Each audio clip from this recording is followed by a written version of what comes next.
And we are the Coalition, loud and proud, outrage porn-free, civilly disobedient media, broadcasting live from the Worldwide Coalition headquarters here at the Go Local Live Broadcast Center. I am Pat Ford, your host for this evening's festivities. Facebook.com/The Coalition Radio, on the mighty Twitter at Coalition_radio, and of course, the mothership at coalitionradio.us, where our new section, Civil Liberty News, brought you this week story after story on the, shall we say, the passive-aggressive nature of the leadership of the Rhode Island Democratic Party, amongst others. We also cover the American Civil Liberties Union, the ongoing adventures of Invenergy, issues dedicated to bring you an alternative perspective on the news directly from the source of the news. As always, I think there's a show we're going to do soon on suburban sprawl. We're running a few minutes late. Imagine living in Providence and the entire northern part of the state returns from Massachusetts, where it goes to work every day. Commuter waiting times now, driving into the city, are approaching a half hour for a 3 or 4 mile drive. Is that any way to live? It's certainly been a challenge for us the last few weeks, to where we're even contemplating formally starting the show a little bit later. Yikes. Well, let's get right down to it. I have been privileged over a number of years now in the Coalition to host tonight's guest. I consider him a friend, a political ally, despite the fact that we span what some would say a political gulf. It helps when you're just friends, right? It certainly does. There is no gulf. You know, he has in effect become one of the poster children, if you will, for bringing ideas into our studio here and creating an intelligent, reasoned, open forum for discussion. And some of these issues, in fact, are things like suburban sprawl, intelligent energy use, what are the futures of Rhode Island cities. Just on several weeks ago, where we did, I guess, the first of a couple of victory laps, resolving, of course, the Invenergy crisis.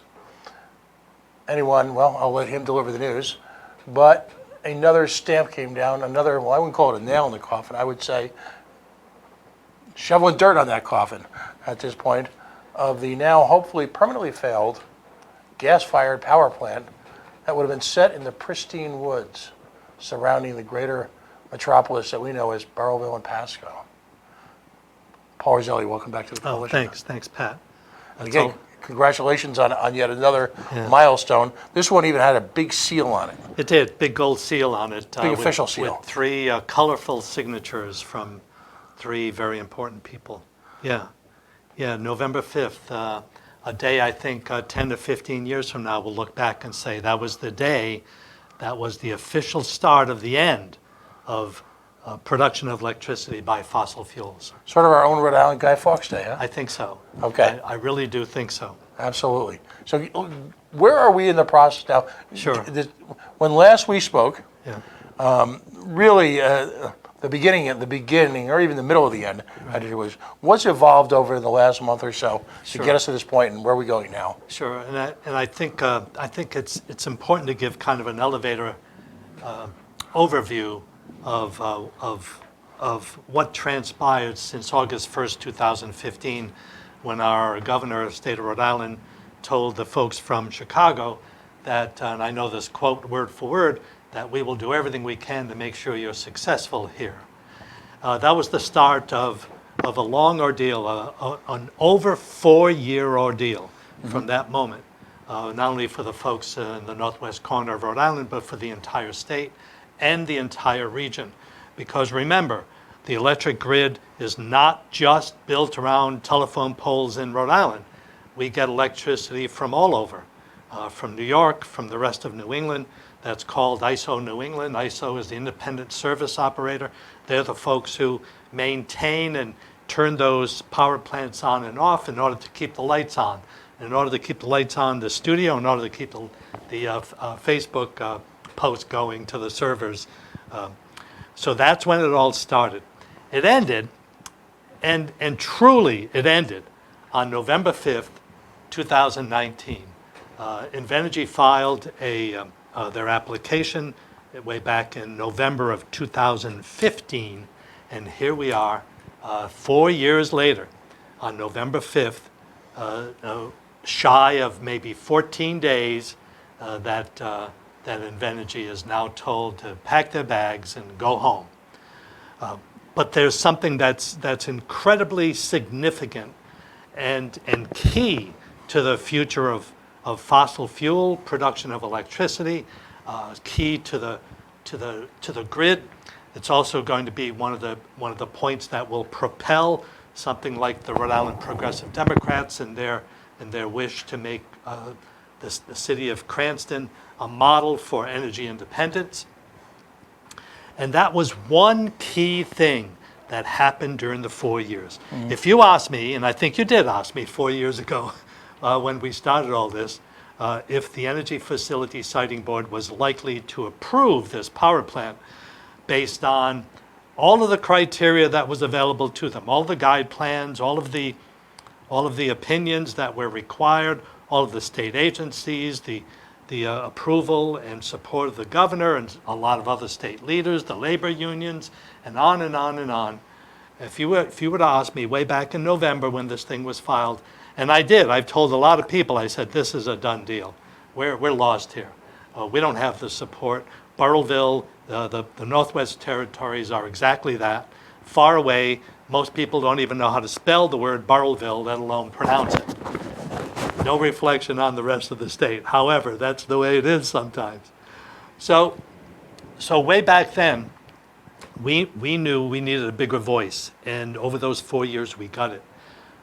Not only did we get a bigger voice, but I think we changed the mindset of many of the state agencies, certainly the Department of Health, certainly the Rhode Island Department of Environmental Management, and also the Department of Public Utilities and Carriers. That one opinion was requested way back in the early 2016s, early 2016 by the Energy Facility Siting Board. They rendered an opinion. You may remember that famous picture of there was one commissioner member, because the other two had to recuse themselves, one commissioner member at a public hearing, Mr. DeSimone, who sat there and took public testimony at a public hearing to find out what was the state of mind of the people who were there. He wrote up a report highly favorable of the Invenergy power plant, talking about State Guide Plan 2035, how this State Guide Plan almost mandated that we needed to look well beyond near a year or two down the road when it came to energy need and electricity production, that they looked down a 20-year horizon. If we fast forward to the early part of late 2018, 2019, there was a difference of opinion. The Energy Facility Siting Board, and I know we talked about this as well, Pat, that they came back and said that the information on that opinion from the DPUC is stale. They even say in their report that the opinion from the Department of Public Utilities and Commissions was stale because it was 3 years old. Imagine, 3 years old. I'm wearing shoes that are at least 3 years old. But for some reason, they came back and said that information was stale. And they were absolutely right. Now I'm going to fast forward because I know you're going to have some questions about, so what does this all mean? So fast forward to the written order. It's called Written Order 140. You can find it on the Energy Facility Siting Board website. Just look for Invenergy or look for concluded dockets, and you'll see something that's called Order 140. And if you go to page 16 or 18, I think it's one of those. If you go to one of those pages, you'll see a brief discussion of that energy guide plan called 2035. And in it, here's what they said. I'm going to read part of it because this is pretty amazing. This is unbelievable in terms of how the Energy Facility Siting Board has evolved since the application of Invenergy's proposed power plant in the middle of the woods in the northwest corner of Rhode Island. Here's what they said. The planning advisory opinion goes on to explain that the energy plan sets a bold, long-term vision that clearly contemplates a concerted transition to an energy system that incorporates more energy efficiency, renewable energy, and alternative fuels. They go on to say that the energy plan, this is energy plan or Energy 2035, that's the state guide plan for how we make electricity, how we get electricity into your homes. They say the energy plan emphasizes the need for a balanced approach that meets the immediate and short-term needs of the energy system while also setting the state on a long-term path towards energy system transformation. That key word, transformation, and here's what they concluded that paragraph by saying. They said fossil fuel power plants do not figure prominently in that transformation. Do you all hear that? Anybody out there who's holding a sign or running up and down the street saying the end of fossil fuels, you're all set. You got the state now, you got the Energy Facility Siting Board to agree with you that and I'll read this last statement again, fossil fuel plants do not figure prominently in that transformation. So here we are. Now, we can look at this and say, certainly it's the demise of Invenergy. Invenergy has 10 days in order to appeal this decision, this Order 140. They can go to the Superior Court in the state of Rhode Island, plunk down a whole bunch of money, write up a whole bunch of briefings and files in terms of how to fight against this report. But the bottom line is they don't have a chance. They don't have a chance because of that last line. Fossil fuel power plants do not figure prominently in that transformation. So Invenergy is out of the picture, and we can close the window, close the door, close whatever it is you want to close. Take a moment to gloat, though. Yeah. Gloating is in order. But only a moment, because the future is really bright, and this is a really hopeful sign that we've got a state agency. Granted, it's not perfect, and there are many out there who are trying to correct what we think or modify what we think is an imperfect process. But beside that, today, on November 5th, or a few days ago, on November 5th, 2019, the end of fossil fuels for the production of electricity is not only in sight, it's happening right now. It's interesting because about a year or so into this, after we had met, we both cited a report that was replicated in Scientific American that pointed out, with a big smile, that for the first time, really in history, that alternative energy plants, alternative energy production, had taken over the lion's share, if you will, the majority of new power plant production. Right, and that's still true today. As of today, even if you count the facility at Cape Cod, the facility in Oxford, Connecticut, and the one that was approved in Killingly, Connecticut, if you take those out of the equation, only very briefly, solar and wind. Solar installation has actually never been better, never been cheaper, and is now cheaper than methane gas for the production of electricity. The procurement, and it's only the procurement. Rhode Island still has the only offshore wind electricity production facility in the United States, but the procurement of more far exceeds what is on the books for any new fossil fuel power plants in New England. Now, just as a quick aside, what happened in Killingly? Yeah. What did you folks do right, and what I don't want to say what went wrong in Killingly? Well, we can look back on Killingly, and Killingly was actually used as a model and as a hopeful sign for what we hoped would eventually happen with Invenergy facility. At the time, the Connecticut Siting Council decided not to approve the Killingly power plant because they didn't have a contract with ISO New England to sell the electricity that the plant was going to produce back into the grid. The production company, NTE, refiled, and before they refiled to the Connecticut Siting Council, they got what's called a CSO. They got a contract to sell their electricity to the grid. And so from what we read and heard, the Connecticut Siting Council felt that they denied it because they denied it initially because they didn't have what's called a CSO, capacity supply obligation, or a contract to sell the electricity. This time they did, so they couldn't deny it based on that. So they granted a permit. So we did a bunch of things right the first time by at least watching this. Unfortunately, there wasn't too much opposition. The opposition is now being built up, even though the plant has been given a permit. There seems to be a groundswell of both grassroots and legislature opposition to that Killingly power plant, and we'll see what happens.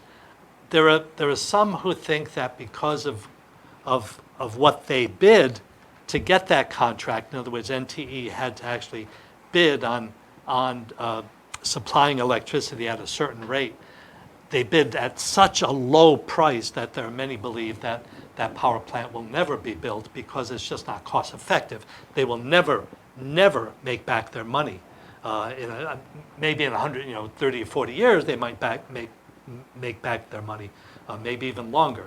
But in the short term, for an investor to actually invest money to build that power plant, there are many who think that'll never be built. And that actually speaks to the model that was developed, in a sense, on the fly in Burrillville, because Correct. It was a multi-pronged attack. You incorporated science, Right. science at its best. You incorporated political pressure, Right. grassroots pressure. You were able to band together a group of activists from a variety of organizations, some new, some a century old. And that created really the perfect, you refined it down to a science almost, with a lot of art, and how to take on big energy. Right. If the playbook is ever written, it'll all start with a grassroots group of people who decided that they did not want to sell their water, no matter if it was good water or bad water, to a fossil fuel electricity production facility. And they did not want to do that. We have to thank the people in Pascoag, because if they did not create such an uproar with the Pascoag Utility District and asking them to rescind their letter of intent that would have given Invenergy a close, reliable, and cheap water supply, we would be here talking about something else. That led all of us, and I mean all of us, all the environmental groups, the Conservation Law Foundation, many within local government, in other words, the town council, local reps at the time, and then some state leaders, and all of us, all the nonprofit and grassroots folks, to actually get on board and saying that again, this is something that we can fight. So it's my belief that this is probably one of the first times in a long time that the grassroots folks have won out. Have we heard from our buddy in Johnson, Mayor Joe?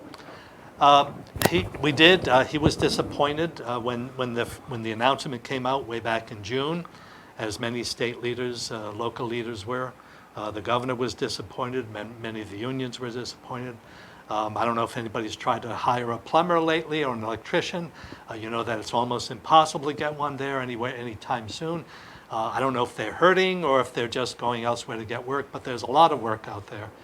There's also a lot of work in the construction industry. We are going to spend a whole bunch of billions of dollars recreating and revamping our school system. So over the next few years, there'll be a lot of work there. If we can get the federal government off our backs, and if we can get the fishermen on board, and I pray to God and hope that the fishermen realize that we're all in this together, that their livelihood is also our livelihood, and without clean energy, they can't survive because of environmental issues. Without a clean ocean, without a safe harbors, without all of those things, we just don't have an economy. But if we can get all that going, then there'll be jobs for the construction industry, particularly the offshore construction folks, both in engineering, the deep water types of construction, many tons of steel and cable and everything else that'll have to be supplied. So if we can just get the federal government, and my suggestion is, I mentioned this a few days ago, from Maine all the way down to the Carolinas, there's a lot of Republican governors there. I want you all band together, write the EPA and the Department of Defense now, and ask them to please set aside some of their concerns, and let's get this offshore wind project up and running. Excellent. Excellent. So that's where we are. And I truly feel that 10 to 15 years from now, we'll look back on this day when this report was written and say that was the beginning. That was the start of the end of fossil fuels. I don't believe that from here on out we will ever see another one of these projects again coming before the Energy Facility Siting Board. Excellent. Congratulations. And a snapshot. Every time we visit, there's ongoing progress with reinventing the siting board. Right. Where does that stand right now going into the legislature? Sure. Well, you know, and many of your viewers know that over the years we've attempted a bunch of iterations on moving the energy board to mimic or to look like many of the other siting boards within the New England states. Our neighbors to the west in the Commonwealth of the Nutmeg State of Connecticut, and the Commonwealth of Massachusetts to our north and east and west. They have bigger boards, more robust transparency, a more robust type of process, a shorter time frame. They expand and contract the board depending on the complexity of the job, the complexity of the application. And they bring in other experts almost immediately. So some of the proposals that are out there, and there are plenty, and most of these have been public for at least 2 or 3 years, is an expansion of the existing Energy Facility Siting Board, or at the very least to give authorization to the chair to expand or contract the members of the board depending on the complexity of the job.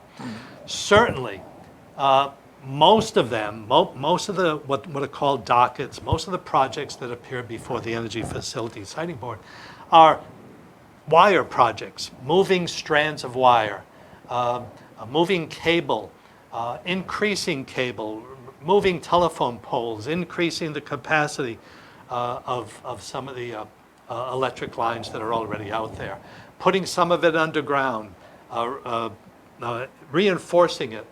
And most of those are very short projects, less than a mile in length. They may upset the local community, but it's temporary on the outset to a few weeks to maybe a few months.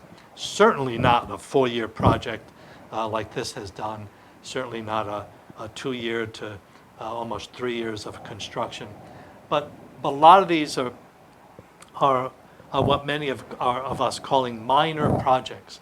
Minor in the sense that they come in, they change a few wires, a few telephone poles, put something underground, increase the capacity, and then they're out, they're gone. To give authorization to the chair to expand or contract the board would make sense, because we are going to see a lot more wires and upgrading of transformers, upgrading of substations, which with all of the renewable wind projects and wind farms coming out, whether they be rooftop, ground mounted, canopy mounted, whatever they are. So we're going to see a lot more of those. And many of us in the nonprofit world, the environmental community, and the energy market feel that to give National Grid that the benefit of the doubt, and also to expedite some of those projects. That's something the Energy Facilities Siting Board should have the authority to either take on and quickly go through the docket, or not take on at all. So that's one big change. The other big change, and this has certainly been public over the last 2 or 3 years, because we've seen a lot of deforestation, a lot of clear cutting of forests. And there's a movement of having the Energy Facilities Siting Board mimic some of the other boards, Connecticut and Massachusetts particularly, because in those states, when it comes to any type of clear cutting, that immediately goes to the Energy Facilities Siting Board of their respective states. Not so much of the project, but in terms of the environmental impact. So what we're looking at is more of a watershed approach rather than a project-by-project approach. What does that clear cutting look like, or in reference to the rest of the area? Is it part of a contiguous forest that spans thousands of acres? Is this clear cutting a flyway, or a place where water infiltrates into an aquifer or watershed, or a river or stream? Will there be erosion that takes place because of a clear cutting? Is agricultural land will be lost at least for the next 20 or 30 years? So there are many of us throughout Rhode Island are hoping that a place like the Energy Facilities Siting Board would be the one-stop place for nearly all ground-mounted clear cutting of forest projects, solar projects, and wind projects in the state of Rhode Island. And then they can decide, they have the authorization to look at it and or expand the board with a group of foresters, people in the forest community, the nonprofits, commercial folks, state agencies who would look at all these projects and determine their fate, would help determine their fate. So that's what we're hoping. Those are the key differences that we hope to. And again, many of these have been publicly announced over the last 2 or 3 years. Connecticut certainly has been doing this for the last 2 or 3 years in the hopes of reducing or eliminating clear cutting of forest. So too Massachusetts.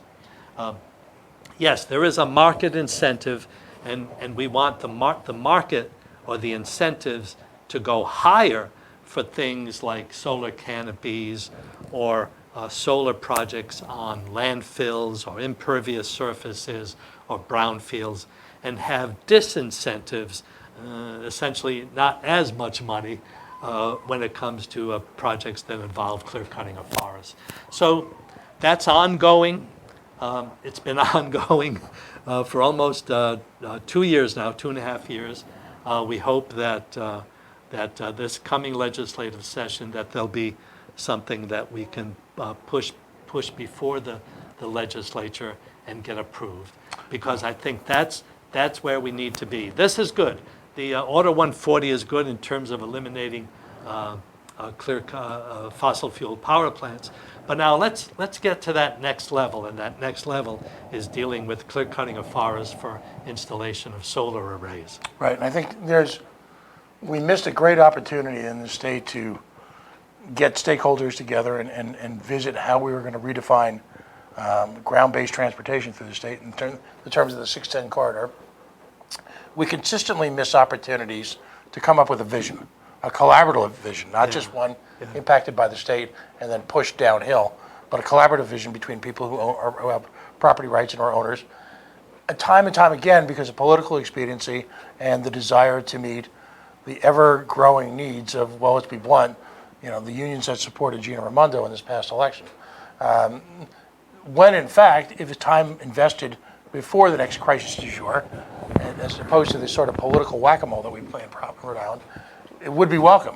So a studied approach so that we can avoid on our own small scale what's going on in California right now. Sure. Is the time to do it is now. Right. Before continued changes in climate ultimately impact on an even greater level our environment, and probably a lot of that has to do with obviously Seacoast, because in our case, it's probably not going to be fire issues, it's going to be coastal issues. That's correct. And that's the time to have that conversation is now, as opposed to, well, what we usually do around here. Yeah, and seacoast coastlines certainly will be impacted, but probably the more immediate concern is water quality. And when you start diminishing forest quality or the health of the forest, Great you point. immediately impact water. And without water, there's not only no life, but there's no economy. Right. We can look all around the world for when the natural resources implode or diminish or just cease to exist, and the economy is non-existent. And we don't want that in Rhode Island. And you know, you really have to feel for the unions, and I have over these last few years. The carpenters union, the construction union, all those folks who depend on either new or modified types of buildings or reconstruction or construction. And you're absolutely right. They're out there and they're doing their best. The 610 corridor, the Fane Tower are good examples of when popular thought, popular input fails, and we need to get back to doing exactly what we did with this project, with this Invenergy project, looking at the grassroots, looking at those folks, getting a bigger voice statewide was the key to making sure that every state agency, every politician, everybody in Rhode Island and elsewhere too, understood the impact, the severity of this project. And we won on so many different levels and will continue to win. But we've got to, you're absolutely right, we've got to have a vision that precludes that the first thing we're going to do is make sure that we have a healthy community and a healthy environment. Those are the first two.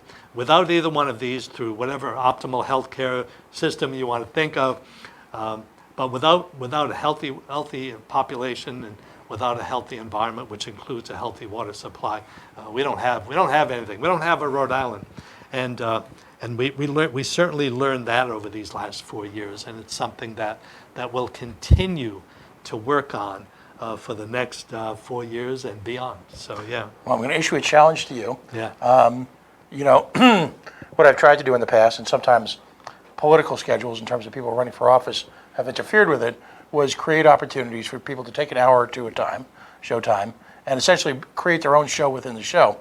I think it's an important conversation to have when you look at, I'll call it, on one hand, political expediency, and number two, a property rights responsible, collaborative approach to getting together and defining what the future of our cities, our exurbs, and as importantly as you put it, our coastal and our forests look like in this state.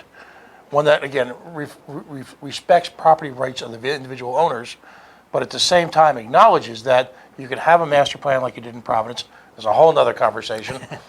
And someone like Fane could come in and just literally toss a political hand grenade in it, and then built under the excuse, and again, I come from a union family. My goal is that someday the unions in this state find ample opportunity for income, jobs, and prosperity in the private sector, as opposed to routinely having to look towards stadiums, casinos, shopping centers, state-sponsored, state-subsidized office towers for their growth. Sure. And I think there's a happy medium in there that we can all find working together. Yeah. So I'm going to put that challenge together for you. All right. Let's sometime in the very near future bring in a couple people and have a conversation about how we start that process. And I think Sounds good. There's going to be a significant leadership change in the state over the next year or two on a couple of levels. My next guest, we're going to talk about how that leadership change is probably going to take place very quickly at the General Assembly. Yeah. But I'll put that out to you, my friend. All right, sounds good. I'll be there. I'll take the challenge on, you bet. God bless. All right, thanks so much, Pat. Paul Roselli, Yeah. joining the coalition again. And again, congratulations to the folks in Burrowville. You get to resume your lives now. For a while. I think you guys are in pretty good shape. We're going to take a quick break right now. Anyone who's followed the news over the last couple of days, either from the Coalition, or Stephen Alquist's fine publication, has come to understand that the Rhode Island Democratic Party is again undergoing turmoil.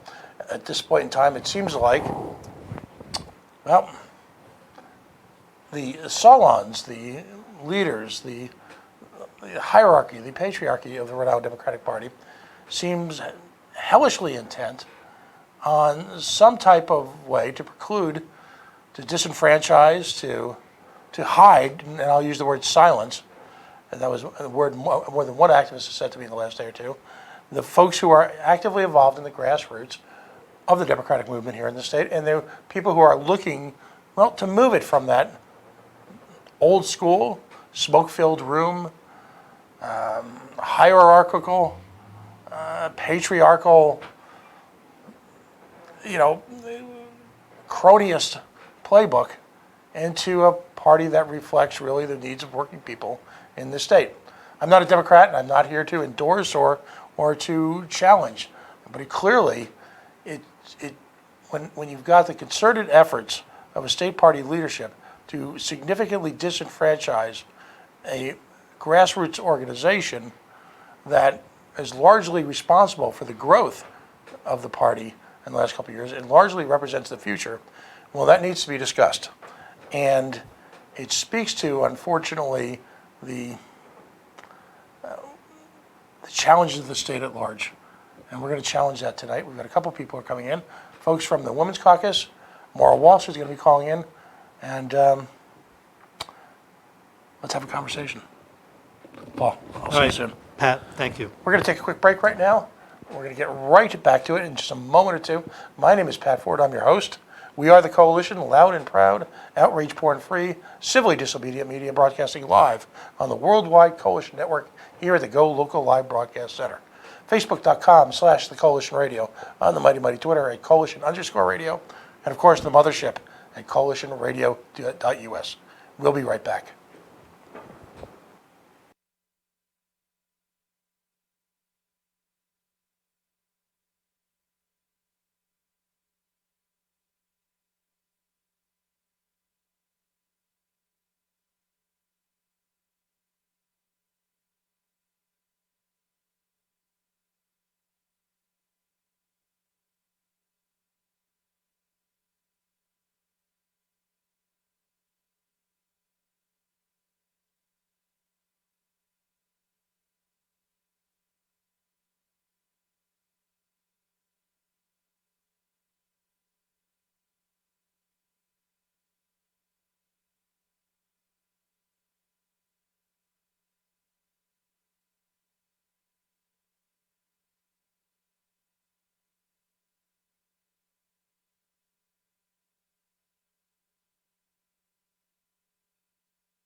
And we are the Coalition, loud and proud, outrage porn-free, civilly disobedient media broadcasting live on the worldwide Coalition Network here at the Go Local Live Broadcast Center, deep in the heart of the city we love, Providence, Rhode Island. Facebook.com/The Coalition Radio, on the mighty Twitter at Coalition_radio, and of course the mothership at coalitionradio.us, where links to this and future and past shows, even dating back to our pre-digital days at WPRO, can be found. So, it is with great pleasure to introduce my next guest. Originally, we had scheduled in the executive director of the Women's Democratic Caucus, and she ran into some last-minute issues with logistics coming up from a different part of the state. And we are grateful for her involvement and her willingness to work with quickly to reschedule our current guest, Linda Ujifutsa. Yes. I'm sorry. That's all right. She is, of course, the executive director, I would imagine, of the Newport County portion, if you will, of the Women's Democratic Caucus. Welcome to the Coalition. Thank you. Again, I tried to set the stage in the last segment. What we've got here is a set of predatory bylaws that are being inflicted on a significant portion of the Democratic Party. Significant on a couple of levels. Of course, statistically significant. Yes, that's nice. But we're also looking at a group of people who represent what many believe is the emerging voice of the new redefined, well, let's call it Democratic Party 2.0 here in Rhode Island. Of course, we're talking about the Women's Caucus. Now, there are a number of caucuses in the state for whom this will be impacted. But one, I've only read the news in the last year or two to understand that the true dynamic growth of the party, both in terms of electoral office, in terms of legislative agenda and initiatives, and really spiritually as emanated from the Women's Caucus. We're going to go through that in some detail. The beauty of this format is we can actually have a conversation that details not only the changes, but the impact of the changes, as importantly, what was the motivation for this. But first, let's reflect back a little bit on the organization itself. Some folks who, if you follow politics closely, you know exactly what the Women's Caucus has represented over the last 2 years or so. If, however, you're not in the bubble, as I like to call that place where folks like you and I find ourselves, where every day we're somehow involved in something political, something civic, and you're one of thousands of Rhode Islanders who are sometimes working 2 or 3 jobs, focused extensively on family challenges, finances, your children's education. In other words, you're a normal, everyday Rhode Islander who has made this state the wonderful place it is. Sometimes you have to sit back and say, what is going on here? So let's talk about the caucus. When, why, where, how? Well, let me give you a background about the Women's Caucus. It is a part of the state Democratic Party. And let me back up even further and tell you what the state Democratic Party is, because, as you said, not everyone is in the weeds. It has 3 functional layers. There's a state layer, there are district and city, town levels, and it might take a whole show to explain all the details of how you get involved, but let's stay with the state committee. It has about 240 members. 150 of them are a man and woman from each of the House districts, and the rest are mainly elected officials and at-large members. So there is a chair. That chair is Representative Joe McNamara. There are about 9 other officers, and there's also an executive director and staff who are hired by Representative McNamara. So the Women's Caucus, it's a part of that state organization, and it started right after the election of our current president. It was started by a group of Rhode Island Democratic women leaders, including many state legislators, and it was in response to many women asking, what can we do? How can we get more involved? And before I go too much further, I want to encourage all your viewers and listeners who would like to join and who are still asking, how can I get more involved, to go to our Facebook page, which is at RIDP Women's Caucus, or go to our Twitter page, which is at RIDP Women. But in any case, the caucus was started so that we could encourage more Rhode Island women to become more fully engaged in the political process and to focus on supporting the Democratic National Committee platform goal of, this is a quote, combating biases across economic, political, and social life that hold women back and limit their opportunities. So, and I want, before I go on, I want to say when I say women, that is shorthand for women and those who identify as women. So, over the last 3 years, we've grown from a small group to about 500 members, and we are the most active caucus in the party. And our members essentially do three things. One, we support candidates for state and local office, women who, and we do that by volunteering on their campaigns and raising money. So that's one important thing that the caucus has been very active doing. Number two, we work to support substantive issues and legislation that work to help women, such as the Reproductive Privacy Act, which was recently signed into law. And also, and this is the third thing we've been doing, perhaps more than we would like, and that is to work on improving the state Democratic Party. And now, an early effort, just to give you a little history, of the caucus revolved around a former state representative and the second vice chair of the Rhode Island Democratic Party. His name was Joe DiLorenzo. For those who aren't aware, Mr. DiLorenzo made some fairly dismissive and inappropriate remarks about Representative Teresa Tanzi's descriptions of her own experiences of sexual harassment.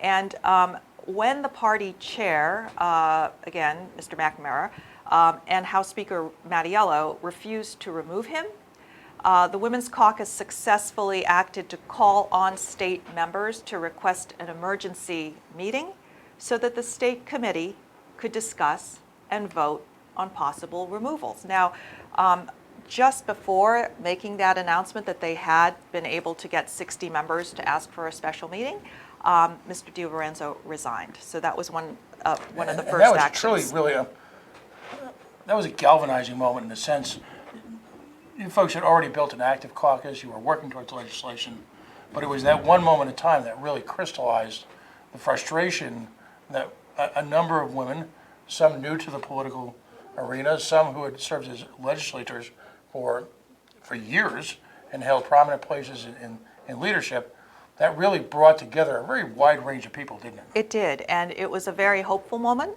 because we got a very positive result. And so let us fast forward to April, so in April 2019, there was another state meeting, or a meeting of the state level of the Democratic Party, and a Women's Caucus member tried to make a motion to have the party review its bylaws. Now, the bylaws were last reviewed or written in 2011, so it seemed like a good time. She was not allowed to make that motion, and so what followed is that the Women's Caucus started reviewing the bylaws and coming up with a resolution that merely asked the state committee to formally begin this process of review and also asked for representation on the state committee as well as representation on the bylaws review committee. Now, those requests were denied, and the next step that the Women's Caucus took was to come up with suggested revisions, and those were discussed and reviewed in a meeting of the entire Women's Caucus on September 12th, 2019. And we submitted those suggested revisions to the chair as well as the executive director. Now, fast forward, we are... let's take a step back, because that's, in a very real sense, the word of the day seems to be collaborative, by the way, but there was no attempt by your organization, your group, within the group, to engage in any sort of hostile takeover. What you folks had done was to sit back and really engage in a thoughtful analysis of the bylaws of the organization, and you submitted changes that were largely based on real life occurrences from really just a handful of the past few years. And essentially, we're looking to modernize the approach of the organization. Now, for everyone out there whose eyes are rolling back and saying, bylaws, schmylaws, understand that in a political organization, your bylaws are your lifeblood. Because you've got so many moving parts, so many working interests, most of them well-meaning. You've got so many challenges in terms of leadership changes. Can sometimes be a vast amount of money involved, or not. The bylaws are what brings the organization together. Failure to have good working bylaws results in chaos. Politics can be chaos enough. Running the state of Rhode Island can be chaotic enough. But if you don't have well-defined, orderly flow of information, people, processes, you can accomplish nothing. So I can't overstate how critical bylaws are. You know, the two functioning committees in most political organizations that are really the lifeblood are bylaws and platform. Right. And it's interesting to me that looking at the Democratic Party in the state, I've got to come up with a good term for it, so maybe you can suggest one, but let's just say Democratic Party 1.0. Not so much interested in platform, my interpretation. In fact, there was a move in the Rhode Island State Senate just last year to eliminate the biannual platform reporting required under state law, because it didn't seem like people wanted to get together and build a platform. What does that say about a political party if there's no interest in representing publicly what you stand? Now, again, your caucus and other groups have worked aggressively on a town level to provide platforms. Seems straightforward enough. However, it appears to me that the old party, 1.0, is singularly dismissive of both platforms and bylaws. That's an outsider's perspective. Would you agree with that, or? Well, yeah, we would agree that if the goal of the Women's Caucus was to help women get more involved, that the bylaws were an impediment. Okay. And I think that any fair reading would tell you where those impediments were, and we broke them down into 4 general categories. I mean, And let's get into defining what your suggestions were, because Okay. I found them to be remarkably fair. right. So the first one would be first category was to eliminate the unfair endorsements in the primaries.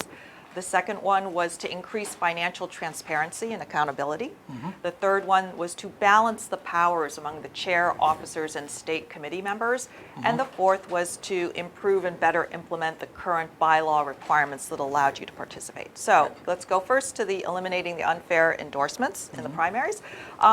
So Rhode Island is unique in that it allows primary endorsements. Massachusetts does not. Other New England states do not. And not only are we unique, it causes an unfair advantage to be given to Democrats who are incumbents. And the 2 primary advantages are, number one, you get free access to the VAN, which is the Voter Activation Network, which is the list of voters and how you're able to sort them to know whose doors to knock on. And you can't, as someone who's been involved in door knocking, you cannot understate the importance of that list. Because Yes. ultimately that dictates, particularly in a primary, where you've got limited access, and say you're a grassroots candidate who may have limited funding, or in the case of some folks, work and aggressively represent districts that are both underserved and financially challenged.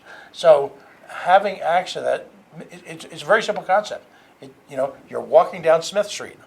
You knock on that door, you knock on that door, you walk another block before you knock on the next. Sounds simple? It can mean the difference between success and failure, given the time challenges that folks have when they're running for office. It's as fundamental to the election process as Right. well anything. So yes, so that's why it was a big deal who's endorsed, because it did determine whether you got that van for free or whether you had to pay $1,600. And the other thing is that the people who decided whether you were endorsed came down to anywhere from 3 to 7 individuals, and in the state primarily, they are friends of the incumbent.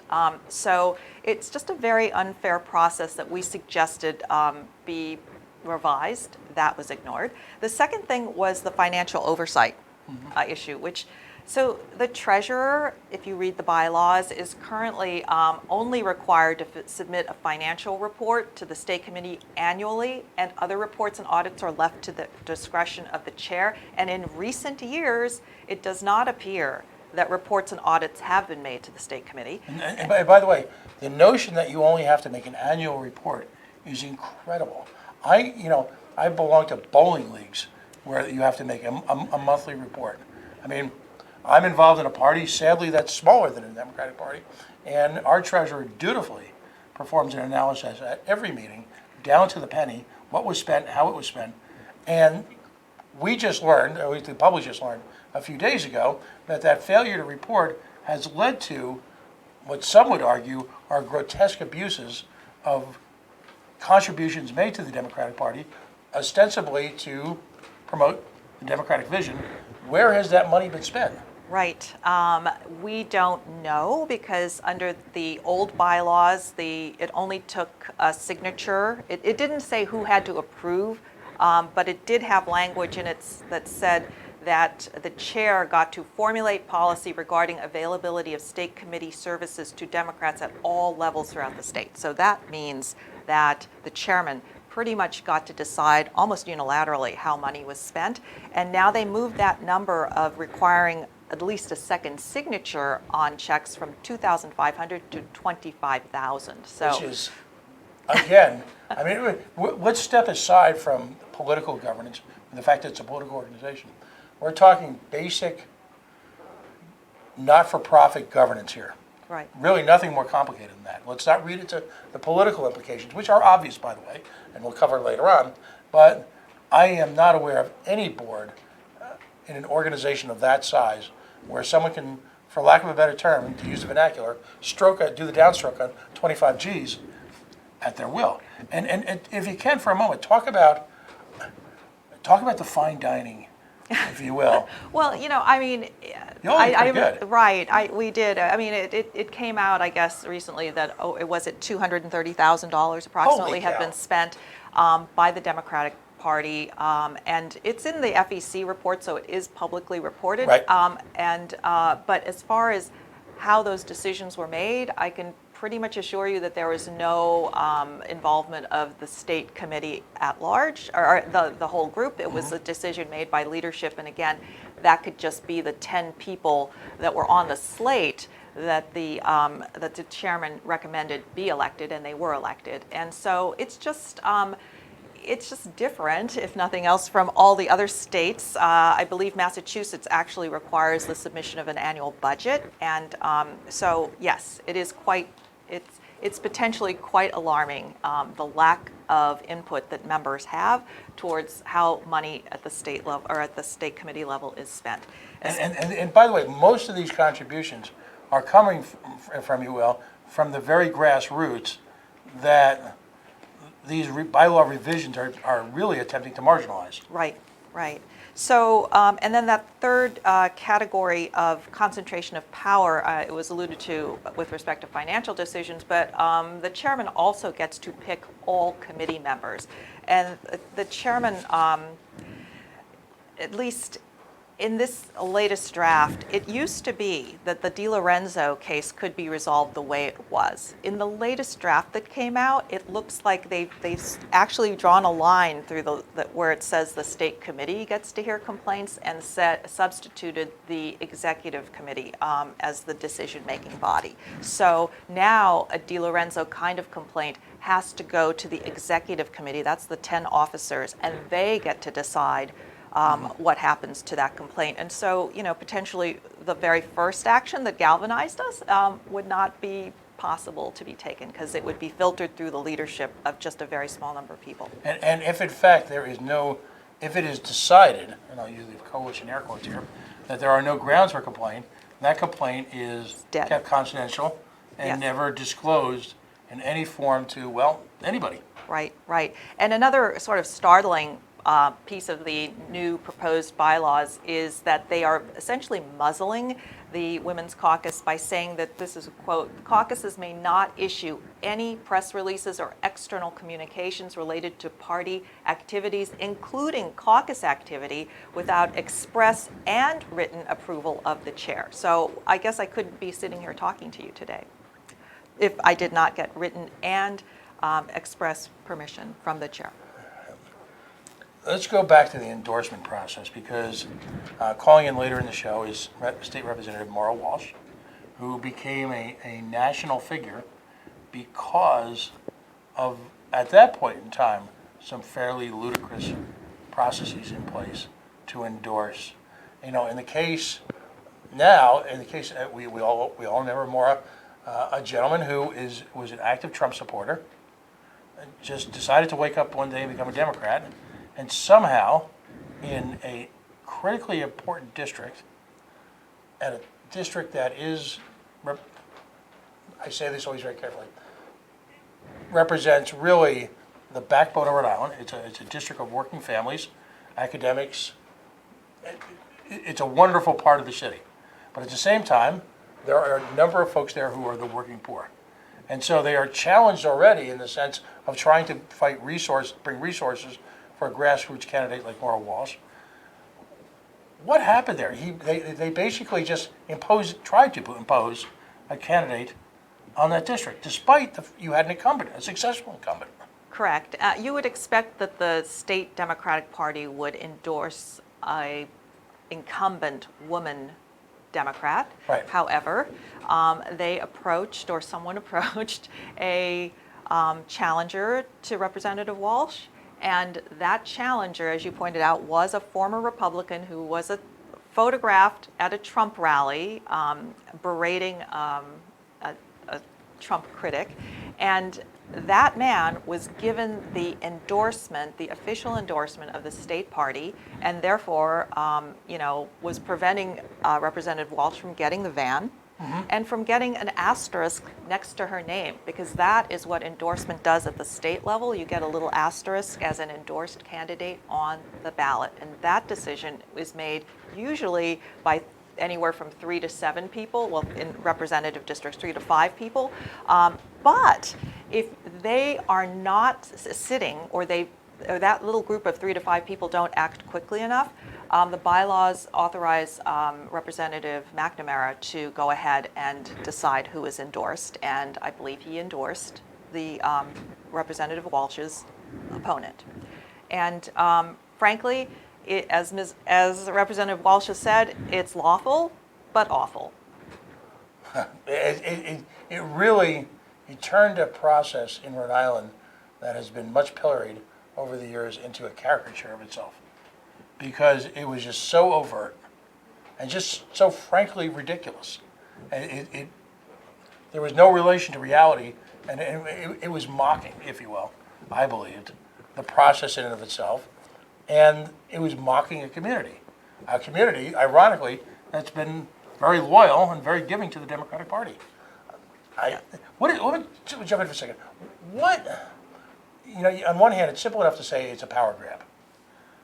But what motivation really sits in the heart of individuals who would just play these games? Now, we had a candidate on for governor here last year who actually leaked to a number of organizations audio of the gentleman you had mentioned, engaged in some, the tone of the conversation is implied that this was just a gigantic game of checkers for them. That real people's lives weren't at stake, the quality of lives, the economic challenges meant nothing. This was merely a game to them.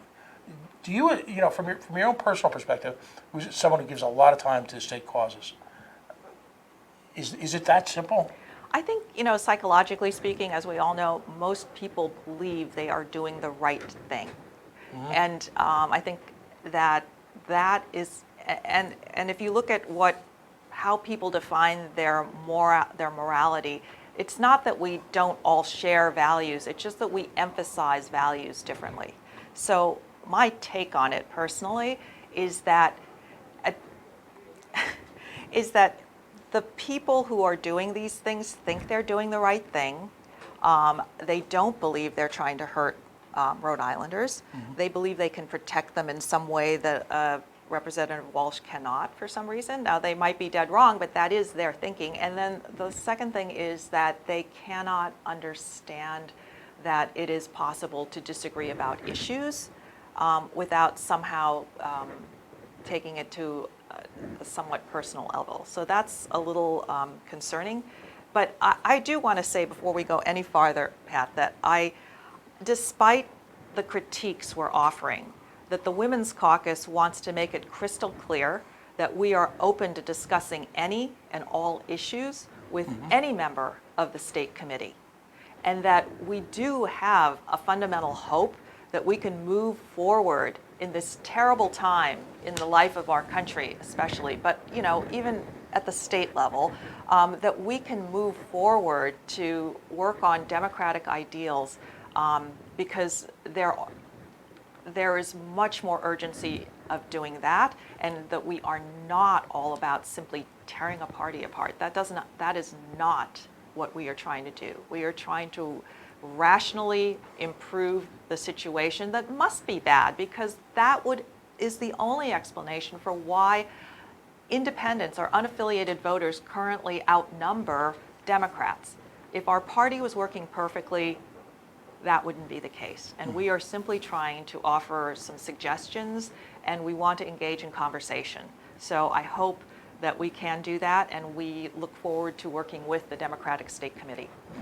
Well, but what's interesting, and see, again, this is the history of this relationship has been that your organization is looking to aggressively work within and work alongside of the principal Democratic Party organization in the state in order to get Democrats elected. Because ultimately, that's the goal of a political party, is to get Democrats elected so that you have an opportunity to implement your vision for the future of the state of Rhode Island. So the history all along, from a semi-outsider's perspective, I'm not a member of the Democratic Caucus, I'm not a Democrat, but it has been that you're looking to work cooperatively, provide suggestions, provide probably far greater detail and analysis of a variety of situations than probably is being provided by the party itself based on conversations I've had with some people.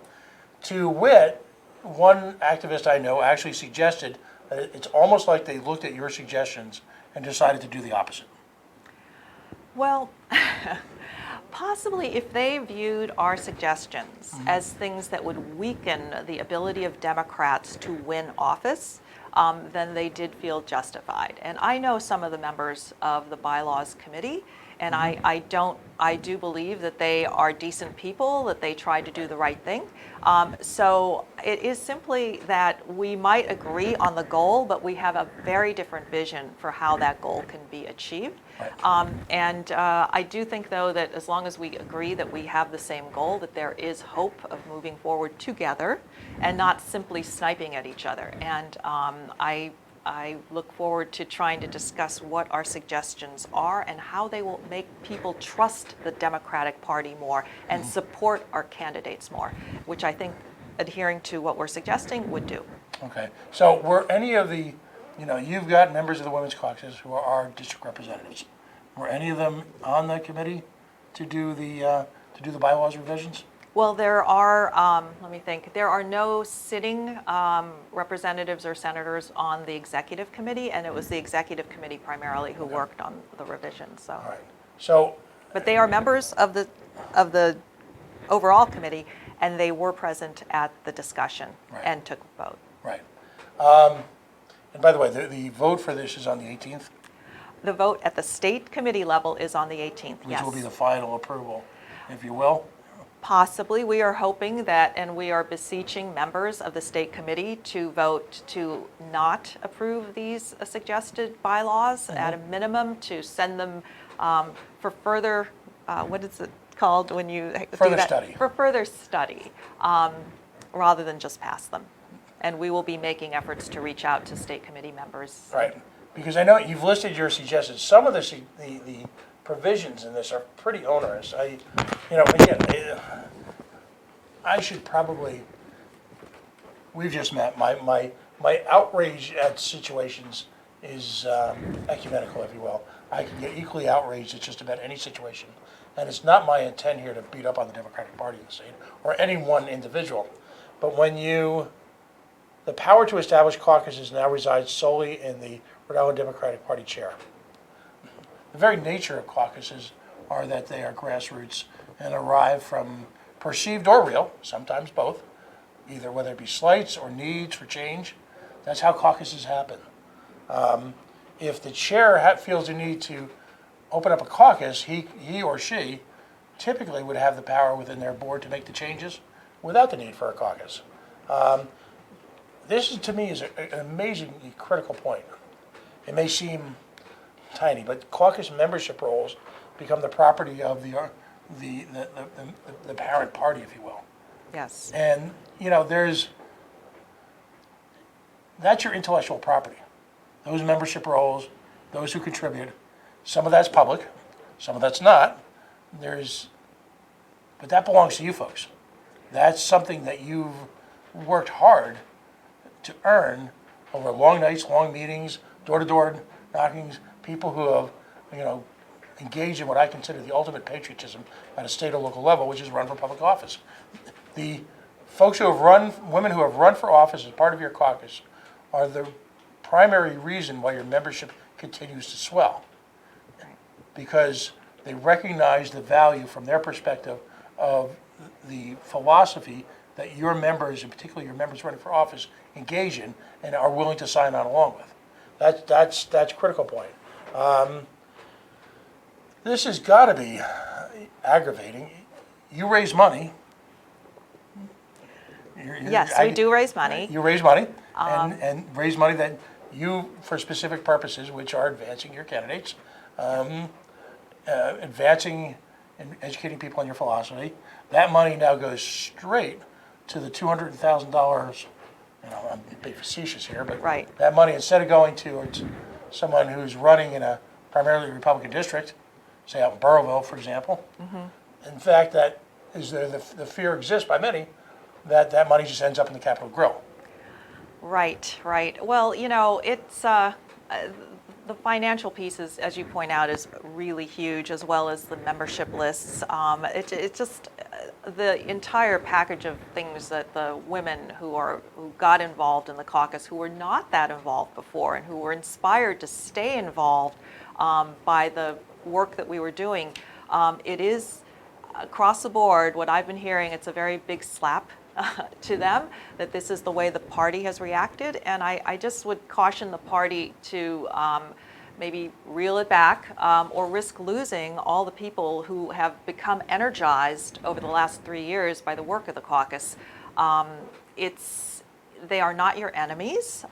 We believed in a lot of the same things, and so if we're going to talk about actions that tear the party apart, I'm afraid that they might, at this point, not be coming from the outsiders, but in fact from the folks that are in the leadership.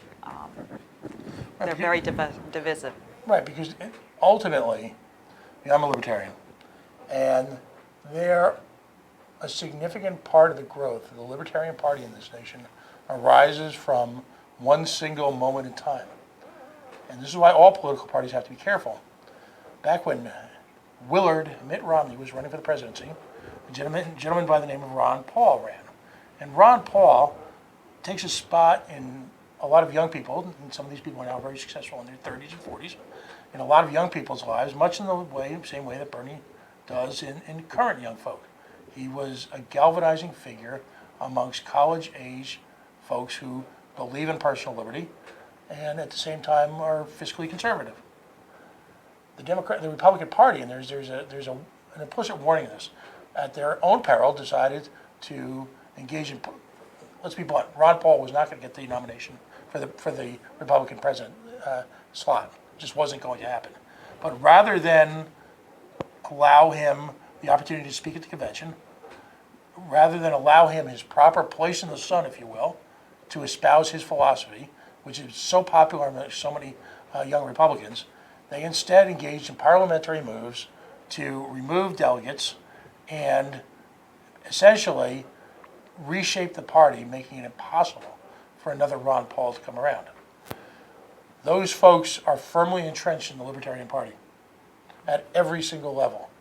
And I would just say, I'm not going to ask you to comment on this, but I would just say to the Democratic Party, be very careful, because there are other organizations, the Working Families Party, for example, captured seats in the Philadelphia City Council this week in a shock to many establishment Democrats and even Republicans. So there are other alternatives besides the Green Party, which really capture already a number of the ideals of the progressive element of the Democratic Party. So I would say to folks who may or may not ever listen to this show, tread lightly, because when I look at the energy level, when I looked at the turnout when Bernie came in to Providence 3 years ago, and the establishment candidate couldn't fill a high school gym, despite being a former senator, secretary of state, and arguably should have been a galvanizing presence as the first woman who probably should have been president. There's a lesson to be learned there. We've just met, so I'm much more blunt than.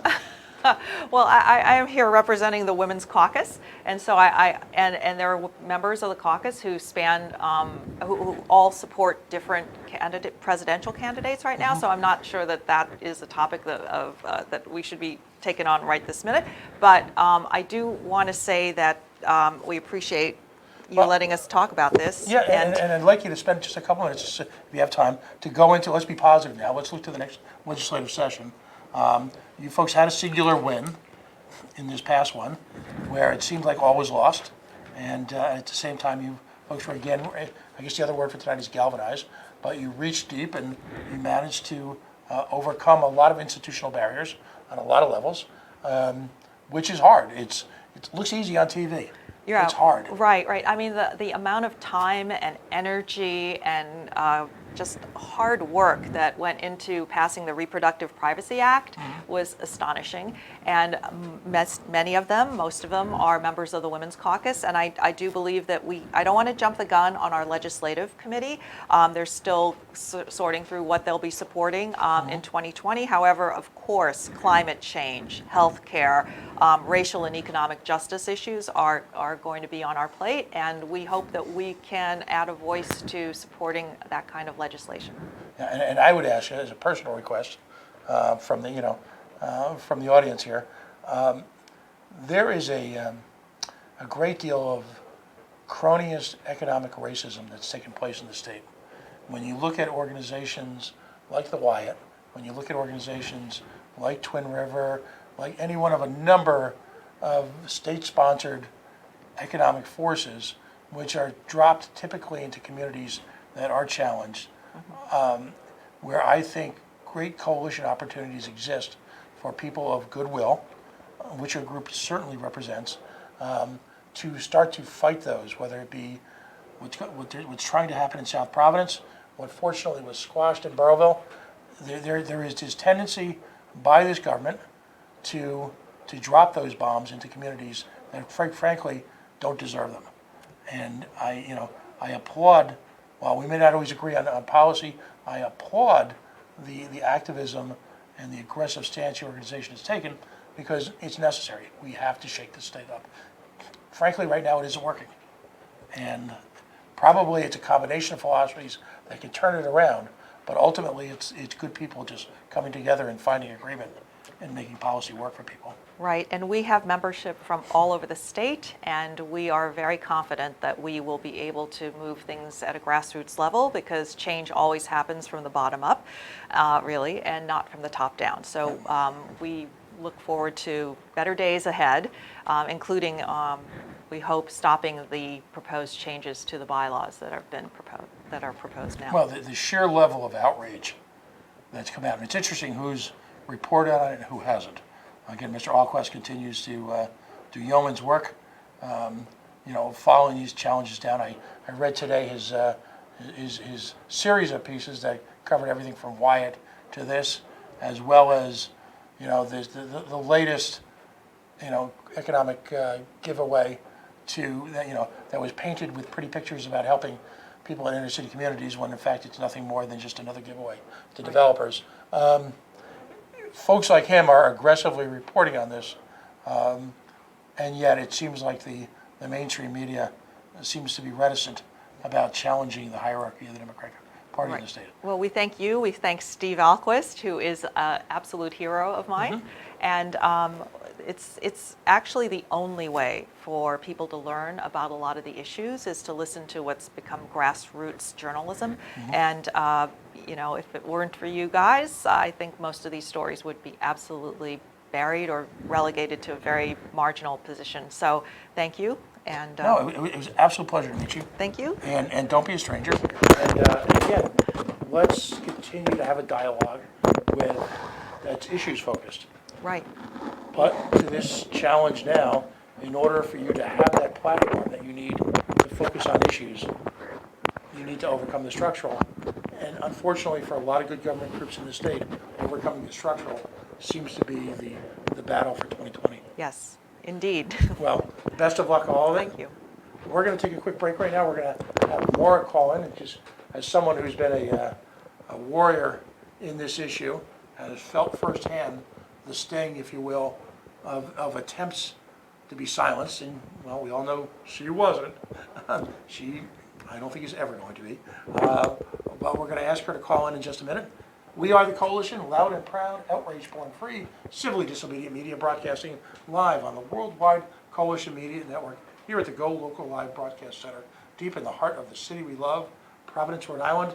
Facebook.com/The Coalition Radio, on the Mighty Twitter at Coalition_radio, and of course, our website at coalitionradio.us. We'll have this up in podcast form for you to listen to, hopefully this weekend, and we'll certainly continue to cover this issue in terms of documentation and what really matters, not just the hearsay, the innuendo, or in some cases the character assassination. Stay tuned. We'll be right back.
We are the Coalition, loud and proud, outrage porn-free, civilly disobedient media broadcasting live on the Worldwide Coalition Network here on the Go Local Live Broadcast Center, deep in the heart of the city we love, Providence, Rhode Island. Joining me right now via the telephone is someone who has been the state representative for, I think, one of the great parts of Providence. Of course, we're talking about District 3. I couldn't give you its exact dimensions by street, but it is truly the heart and soul of working class Rhode Island, as well as a cross-section of academics, politicians, musicians. It's just, this individual really has a feel for what's going on in the streets of Providence. And of course, I'm talking about Representative Maura Jane Walsh. Maura, welcome back to the Coalition. How are you? Thank you for having me, Pat. I'm doing great. How are you doing? I am. Again, it's the American dream come true. We play political whack-a-mole. Can you top this every day here in Rhode Island? And, you know, as one of my Midwestern friends would say, this week was a real corker.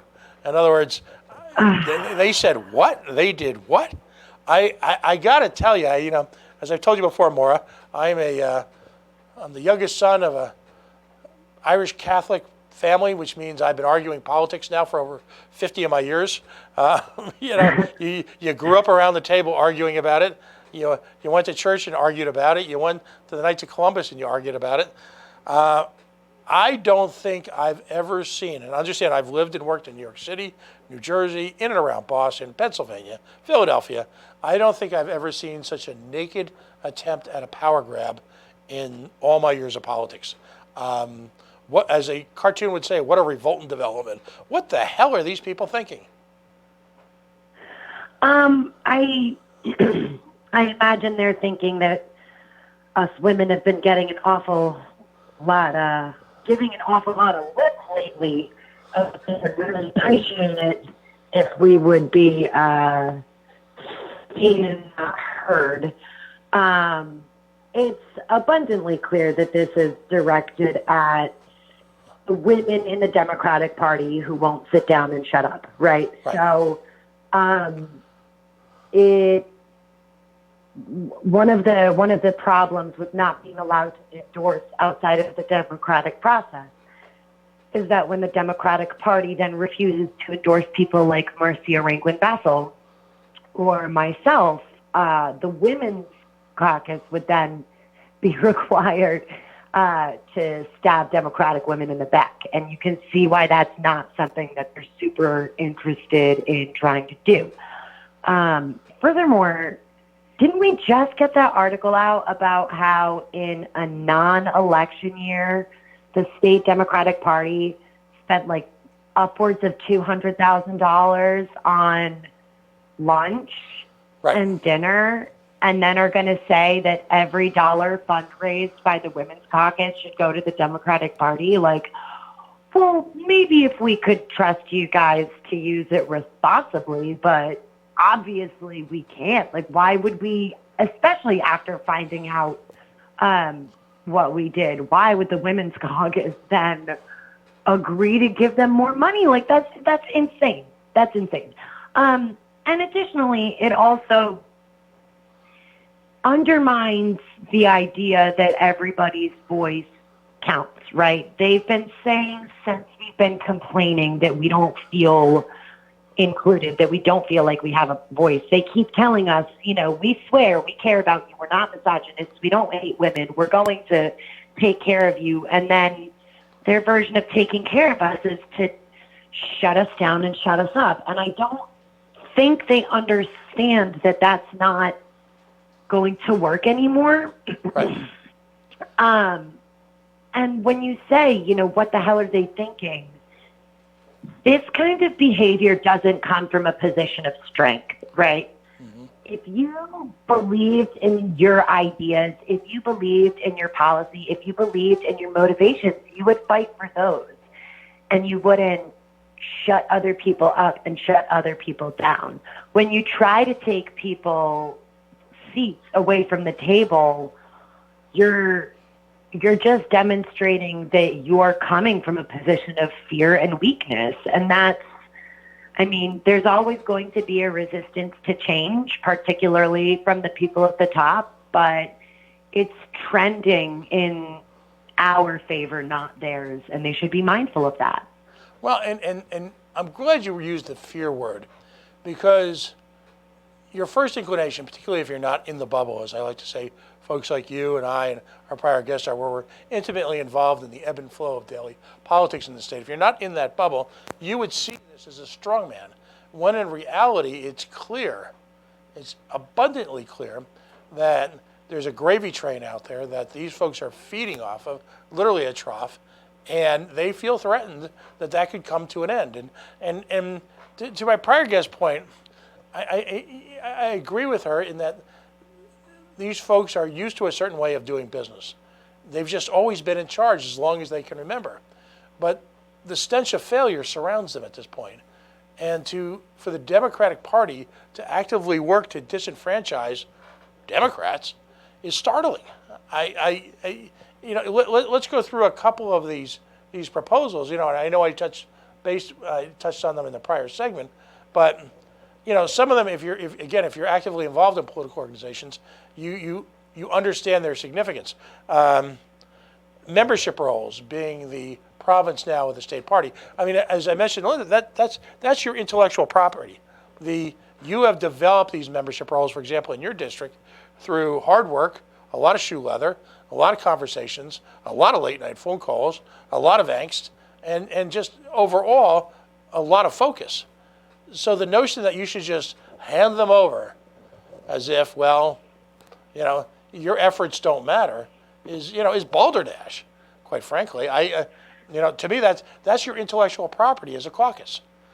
The notion that they would leave caucuses formation to the chairman, as I just mentioned to Linda, caucuses form because of a perceived need.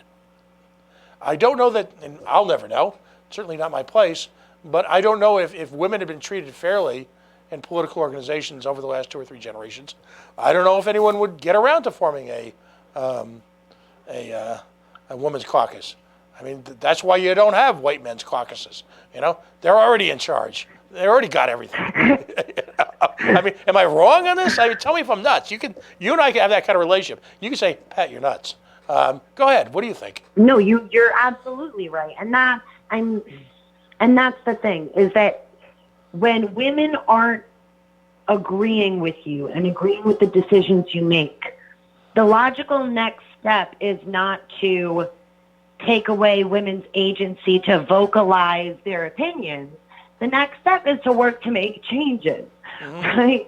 But again, these people have been in power for a very long time. And I just want to point out that, this isn't the first unfortunate news we've heard from our Democratic leadership in Rhode Island recently, right? This entire summer has been spent, grand jury after grand jury, subpoena after subpoena, and to have all those kinds of news stories in the news right now, and then to also decide that the way to optically handle the terrible news that you've been getting is to tell thousands of women in the Women's Caucus to eat it and get in line. That's ridiculous. Just on a subjective, politically smart level, I don't know what he's doing unless they think they're infallible.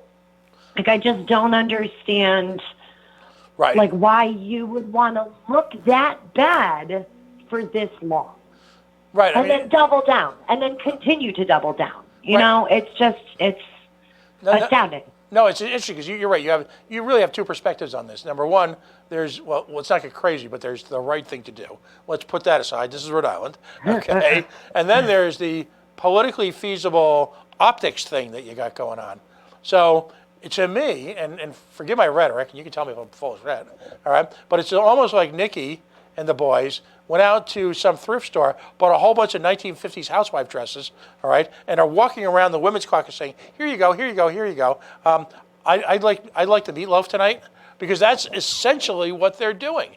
And the problem is and again, feel free to jump in and tell me if I'm full of shit. But the reason why you have and I'll get controversial here, the reason why you have a gay rights movement is because not that other people aren't entitled to to those same rights, but you've had a significant community that have been denied those rights. The reason why you have Black Lives Matter and not Every Lives Matter is because in a wave of epic assassinations, if you will, on the community of people of color, you've got a disrespect for their life. So yes, we need to remind ourselves that Black Lives Matter. And the reason why you have a women's caucus is because in this state, the state leadership has single-handedly, with few exceptions, aggressively sought to disenfranchise the rights, the responsibilities, the voice that women in this state represent politically. Am I wrong? No, you hit the nail directly on the head. And that if you don't do exactly what you're told, then they will find someone to run against you. And it's happened for many years before, me getting up there. And I'm sure, it may continue to happen, but it's not going to happen behind closed doors anymore. Because I feel like part of the reason that they've become so sloppy, for lack of a better term, in their presentation of their biases, right, is because they've realized that they can. There's no incentive to not be obvious about their disdain for women. There's no incentive to not be obvious about their disdain for Democratic reps and senators who are women who, voice their concerns and their needs. And one of the reasons that they get away with it is because, it's the unspoken rules of politics, right? It's all the shady stuff that goes on behind closed doors that nobody is allowed to talk about, because how can you prove it? But also because there's this culture of yes men who, and yes women for that matter, who allow this patriarchal establishment to carry on unchecked. Right? Because it's not just men who are upholding this system. There are, women in positions of power that, moved up a rung, and rather than reach their hand down for the rest, are willing to step on the fingers of the person below them because they think that only they should be welcome in the party. Whereas we think that all women should be welcome in the party. Right. And so, these structures have existed for a really long time. But in case you hadn't noticed it, the winds have shifted, and there's something very primal and very powerful about the state of women in Rhode Island. Women are fired up. Women are ready to we've been on the back burner for so long that we caught fire. Mm-hmm. And now, we're done waiting patiently for crumbs that fall off the table. We're demanding that we get what we deserve. It's a shame that we have to. I feel like, we really thought that if we gave y'all men enough years that eventually you would do it on your own. You would realize that not only do you all have mothers and sisters and wives and whatever, like that women are people and deserve to be treated like people. We thought that maybe at some point when you guys were in power that you would extend that to the rest of us. Obviously, that has not happened on your watch, and so we're going to make it happen. And so whether or not these bylaws pass, I can assure you that the Women's Caucus is not going to put on their pearls and sit down and play nice. Well, on a personal note, you've met my wife, and let's just say, as you know, I've married up, and quite frankly, what was that old Bob Marley song, The Women Are Smarter? Yeah, in my family, I've come to accept it. So, folks need to understand too, and what I find let me put it this way: the current generation of Democratic leaders strike me as, whether it be Irish, Italian, whatever, that second or third generation of a crime family where, quite frankly, they never had to work to get in power. They just assume they're always going to be in power. And let's just say the pool has gotten watered down a little bit, and they fail to learn for the lessons of history. I pointed out to my prior guest that in Philadelphia this past week, members of the Working Family Party, I believe they're called, had actually won seats on the Philadelphia City Council, is my understanding. That's shocking. What that says is that you've got a group of people who probably at one point were Democratic, who were had a position on issues, were not being given access to the halls of power, if you will, or opportunities for input. And at a certain point, they just said, enough, I'm just going elsewhere. And the notion that that means, in the mind of the current elite, that you folks will simply just shut up and just simmer down and do what you're told is ludicrous. It's just absolutely ludicrous. There are plenty of opportunities for someone like Maura Walsh or any number one of state representatives or senators to be active in other organizations that ultimately will support their needs. Yet, to your credit, if you will, in the big picture, you folks are repeatedly giving opportunities to the Democratic Party to, for lack of a better term, to play nice. Do they mistake your do they mistake your kindness for weakness?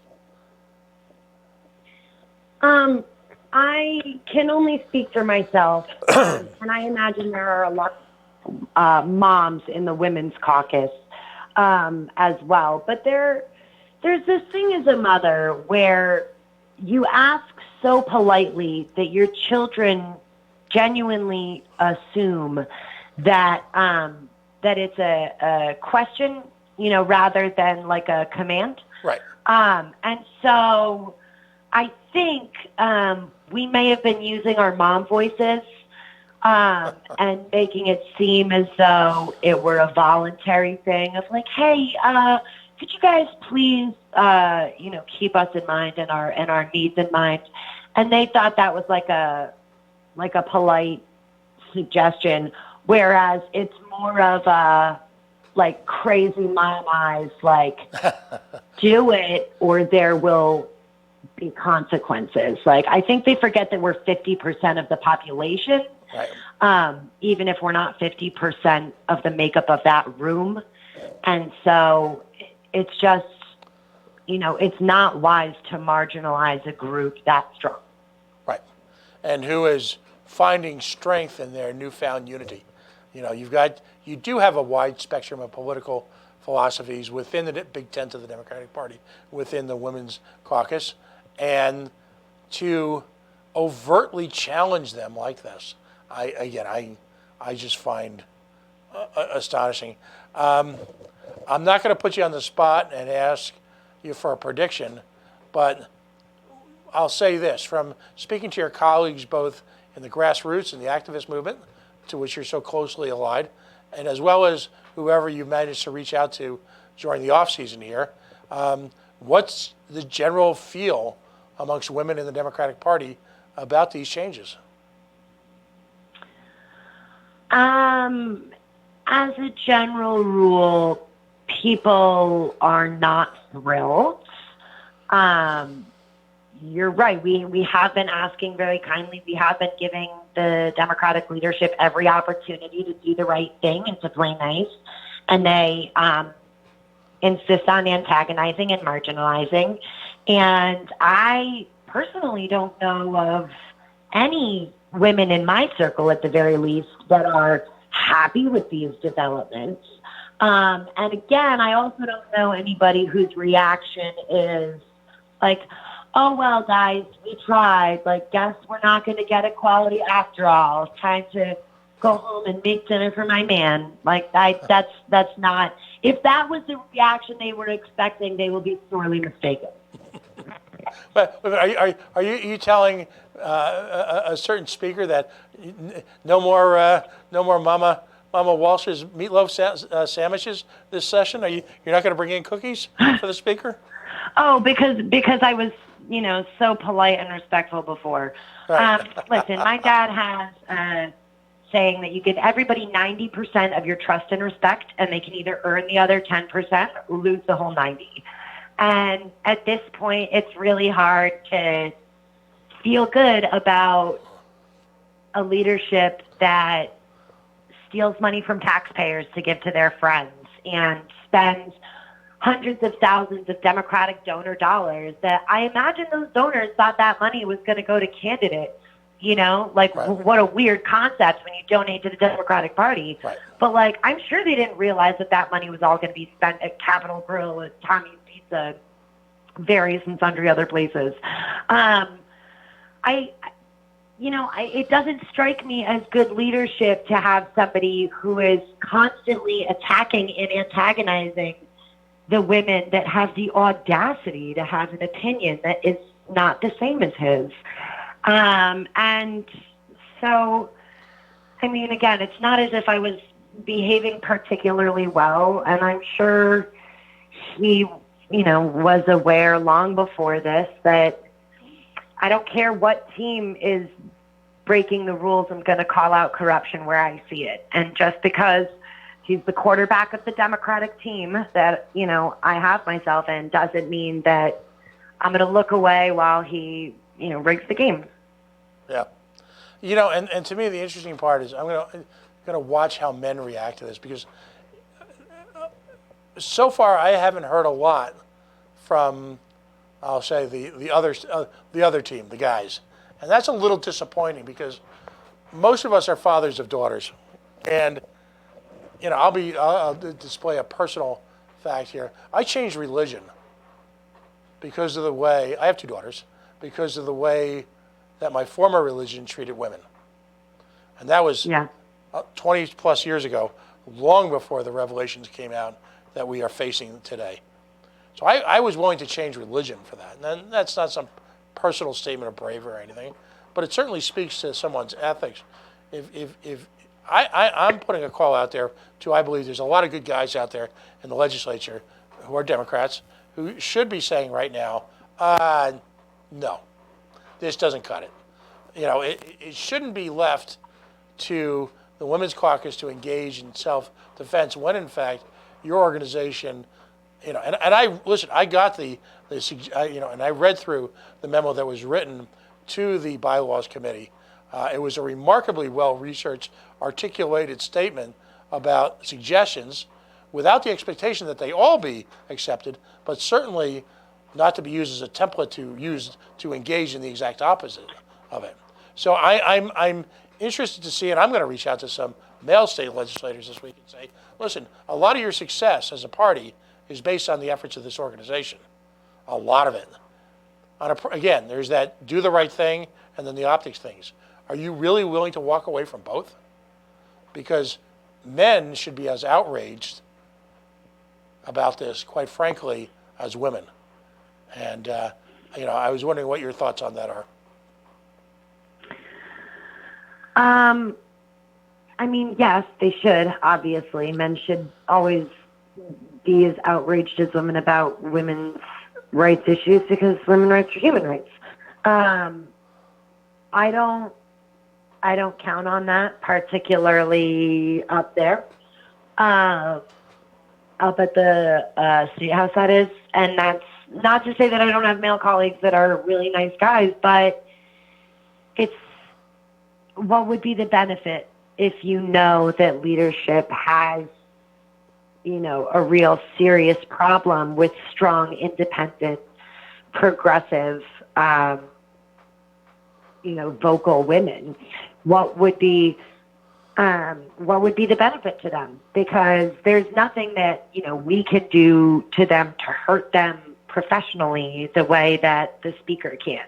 And so, it's just playing your cards right, so that you don't make a risky move that you don't have to, because it's not really your rights that are on the line, so you don't super have to worry about it anyway. And that is definitely the vibe I get from a lot of people up there. It's just like, it is really too bad the way he's treating you. Not bad enough that we're going to help, but it is too bad. And I think women on a certain level know that it's going to be up to us, and that while we may have male allies and men who help us along the way, that like women are going to carry this movement on their backs and we're going to get it done. You can put obstacles in our path. You can be as, obstructionist about it as you want to. But at the end of the day, as I call it, little sister politics always wins.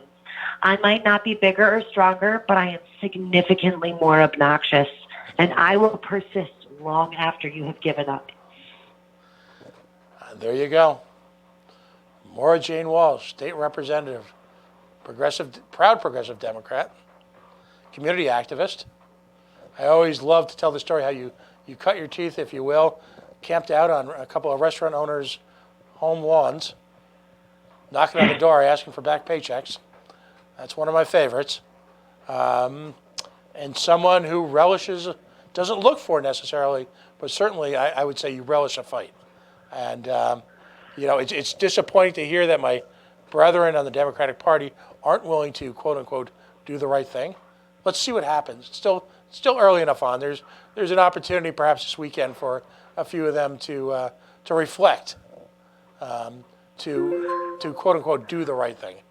I'm hoping a couple do. I'll be the optimist in this. But then again, you're someone who's involved deep in the battle, so I have a feeling deep down your spidey sense is probably a little bit more intuitive on this than I am. But I hope I'm wrong, as often I do.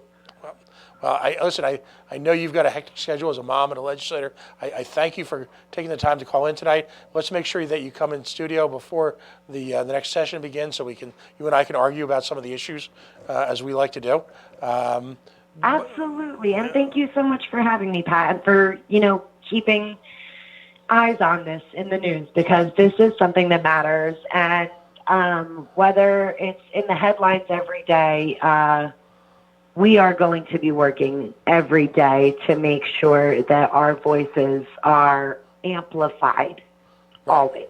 Right. Well, it's clear that it's time for. There was a comedian who used to make jokes about Chinese buffets, and the tagline was, "You go home now. Too much. It's time to go home now." And I think it's time for Mr. Mattiello and his group to. What do they say? Go gently into that good night, because I got a sense it's happening one way or the other. So thanks again, Maura. You and I will talk very soon. If there's anything else, obviously, that you want to reflect on this issue in the coming weeks or days, just let me know, and we'll be happy to share it. All right, buddy. Thank you so much, Pat. Have a good one. All right, we're going to take one more break. Joining me in the next session is Professor Andy Hernandez-Evcas, PhD of the Western New Mexico University. He's going to be joining us in just a minute or two to talk about, the border, continuing chaos at the border, and some of the issues surrounding it. He's going to be joining us on a monthly basis. We're looking at, I believe, the second Friday of every month in the 8-ish to 9 o'clock time frame.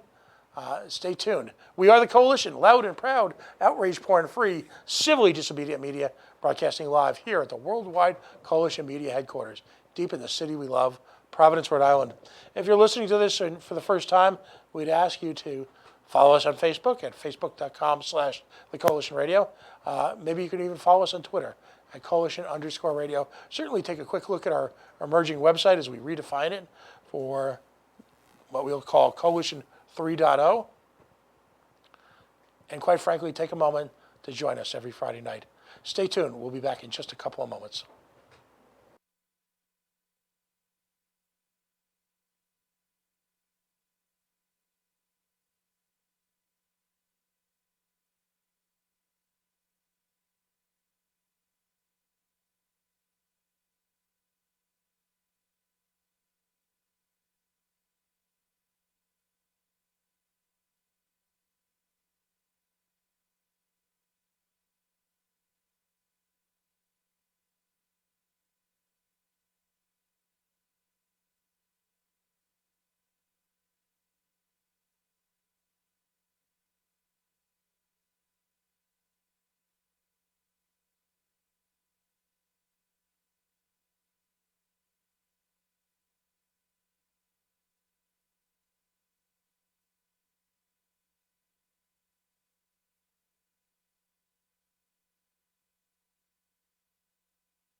And we are the Coalition, loud and proud, outrage porn-free, civilly disobedient media broadcasting live on the Worldwide Coalition Media Network here at the Go Local Live Broadcast Center, deep in the heart of the city we love, Providence, Rhode Island. Facebook.com/The Coalition Radio, on the mighty Twitter at Coalition_radio, and of course the mothership CoalitionRadio.us, where you'll find links to our YouTube page and our new Spreaker podcast page. We're on Spotify and a whole bunch of other places where you can find your podcasts. I am pleased to announce that as part of our recurring, if you will, revisiting the Coalition and our format, that someone who's been kind enough to be a guest the last few months, Professor Andy Hernandez of the Western New Mexico University, is going to be joining us on a monthly basis. And we're going to project it to be every second Friday of the month in the 8 o'clock hour. This will give us the opportunity to visit on a regular basis, through elections, through the quiet times, through the challenges, and certainly there have been many lately, an opportunity to have a unique perspective on what's happening on the border, on the Mexican-American border. As I mentioned before many times, Professor Hernandez brings to us a wide swath, both wide and deep, of experience, intellectual discipline, and research on issues like the drug war, the history of the Mexican-American border, legal and illegal immigration, refugee centers. Just really, as I've said before, and I kind of astonished, it's when you look at the breadth of his research, it's literally a marker, a moment in history for our times, because you've got happening right now is the confluence of all of these issues that he's covered academically, taught on, researched on, happening right now. It's as if fate, quite frankly, Andy, brought it together for you. Particularly with your investigations into narco-terrorism, the drug wars, what's happening in northern New Mexico, and will provide us also with additional insight and recommendations for people who are really driving down into some of the deeper issues surrounding the drug war, migration, immigration. It's a unique opportunity. It happened literally by accident when I was down in Deming, and it's one of my lasting memories of that trip, and one of the great things that we're bringing forward. So Andy, again, thank you for investing time in this, and what I hope is that this will actually lead to you, well, you started here on the Coalition, maybe Bill Maher someday, maybe maybe a spot in the Trump administration, No, I wouldn't. I felt like a dream. I wouldn't wish that on you. So thanks for joining us again. It has been a week of horrors in Mexico, absolute horrors.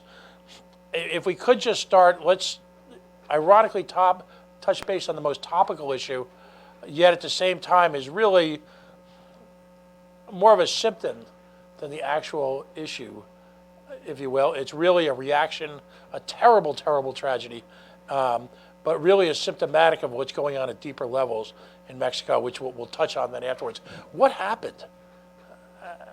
How did a group of Mormon families driving across Mexico in a spot they lived in for a number of years, all of a sudden become the object of an assassination? It's still difficult to tell because, the defining moment of this time right now, of the time that we live in right now, this only happened a few days ago, and it might as well have felt like about 4 weeks with how much news has been compressed into that cycle. Mm-hmm. But even so, the story is still developing, and I think it's going to be quite some time before anybody really has a handle on it. These families are very well known in the part of Mexico they live in. So the initial notion that this was some sort of accident, that seems incredibly unlikely at this point. And should it prove to be unlikely, then it's still going to take some time to sort out why the various cartels involved that might have been involved would have targeted these particular families. Right. And the initial suggestions are that they've walked a very fine line in living in the colony that they've established. They have made waves to a limited degree in calling for reforms and things like that, but otherwise mechanics in the colony have provided auto service to members of the cartel in that region. These are folks that are otherwise familiar with each other. Was it a struggle between rival cartels? Were they hit by a rival? I don't know. I'm not sure that anybody knows at this point, other than the people who carried it out. And I suspect it's going to be several weeks at the earliest before anybody knows with any degree of certainty why this happened. You know, if you remember back to that classic cover of New York Magazine, where you had the United States on one coast, you had New York, and you had lots of little buildings, and then you had this vast emptiness, and then on the West Coast, you had Los Angeles and all these buildings. You know, we talked about it as flyover country. At this moment in history, how important is it that Americans begun to understand that Mexico is just not Tijuana, it's not a handful of resorts, it's not, you know, Mexico City and the Day of the Dead, that what you've got operating here is much like in the United States. You've got individual states who are run by vastly different types of organizations, in some cases criminal, and you've got cultures and almost a unique foreign policy that almost has to be directed given what you and I described last time as the failed state of Mexico, or the state of Mexico in some sort of failure. I mean, if you asked any of us, you know, even folks who are geographically aware, I couldn't tell you what state each was in, and yet it appears to the outsider now that there are so many shades of gray as you range from the Pacific coast all the way across to the Gulf Coast. Talk to me about that. So that's very true, and I think, you know, among academics, for example, you know, we throw around the moniker of failed state quite a bit too. I think it's important that we look at ourselves for a moment, like you've just tried to do, and to see how nuanced the United States can be. Because just as surely, Mexico has made advances, for example, in improving its infrastructure in the more heavily populated areas. It's gone through the same struggle that we have in basic amenities like high-speed internet. You visited New Mexico just a few months ago. It's not the past decade where rural New Mexico has had high-speed internet access. So the Mexican government has brought those sorts of improvements, clean water to some areas and that sort of thing. It has made some advances. At the same time, you have a horrific killing like this, frankly, probably publicized all the more so because these were dual citizenship American-Mexican nationals. It wasn't that long ago that 8 Mexican nationals were murdered in a Walmart in El Paso, along with several other U.S. citizens.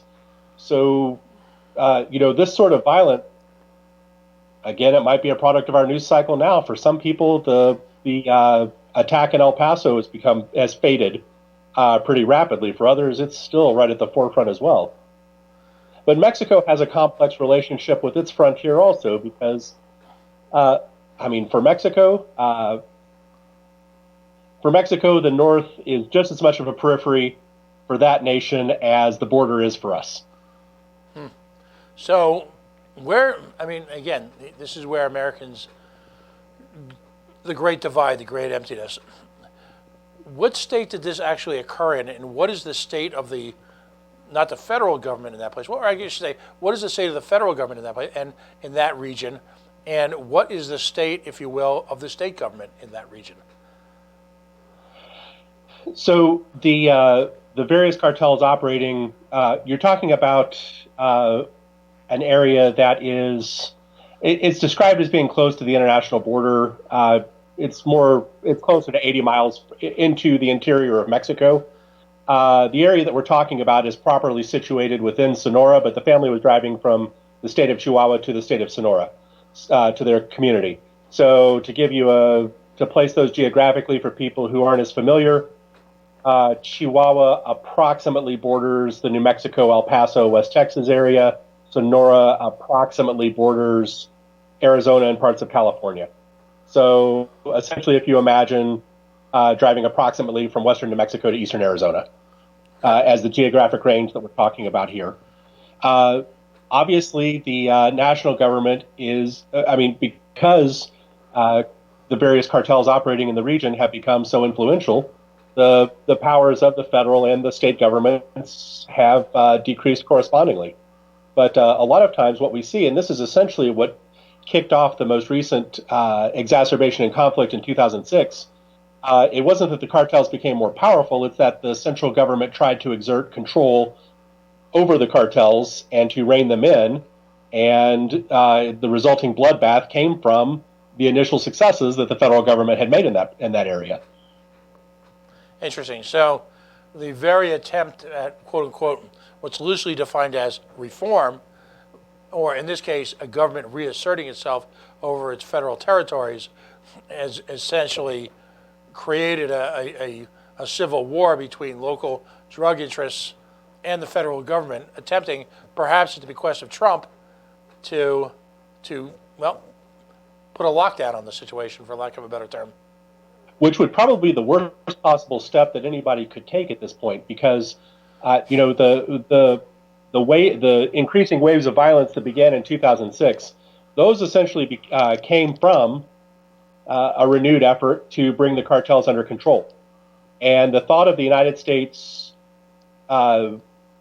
attempting to coerce Mexico into taking stronger action, or the United States offering military support and increased action, I can't calculate it mathematically, but that's probably, it shouldn't be that hard to demonstrate. That is essentially the worst possible step that you could take in this type of situation.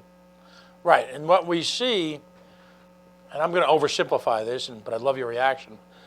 Throughout the world, herky-jerky foreign policies are much like what happens when two different levels of football players play each other. You've got uncertainty and you've got chaos. And you've got, as a result, people get hurt. So I'll draw an analogy with the Serbian situation, which is if the Americans had orchestrated a gradual takedown of the American forces, as limited as they were in the Serbian situation, and had created a plan diplomatically, as well as instilled the fear of God in the Turks, that as opposed to just one day saying, never mind, then you had at least the possibility for some stability to avoid a vacuum.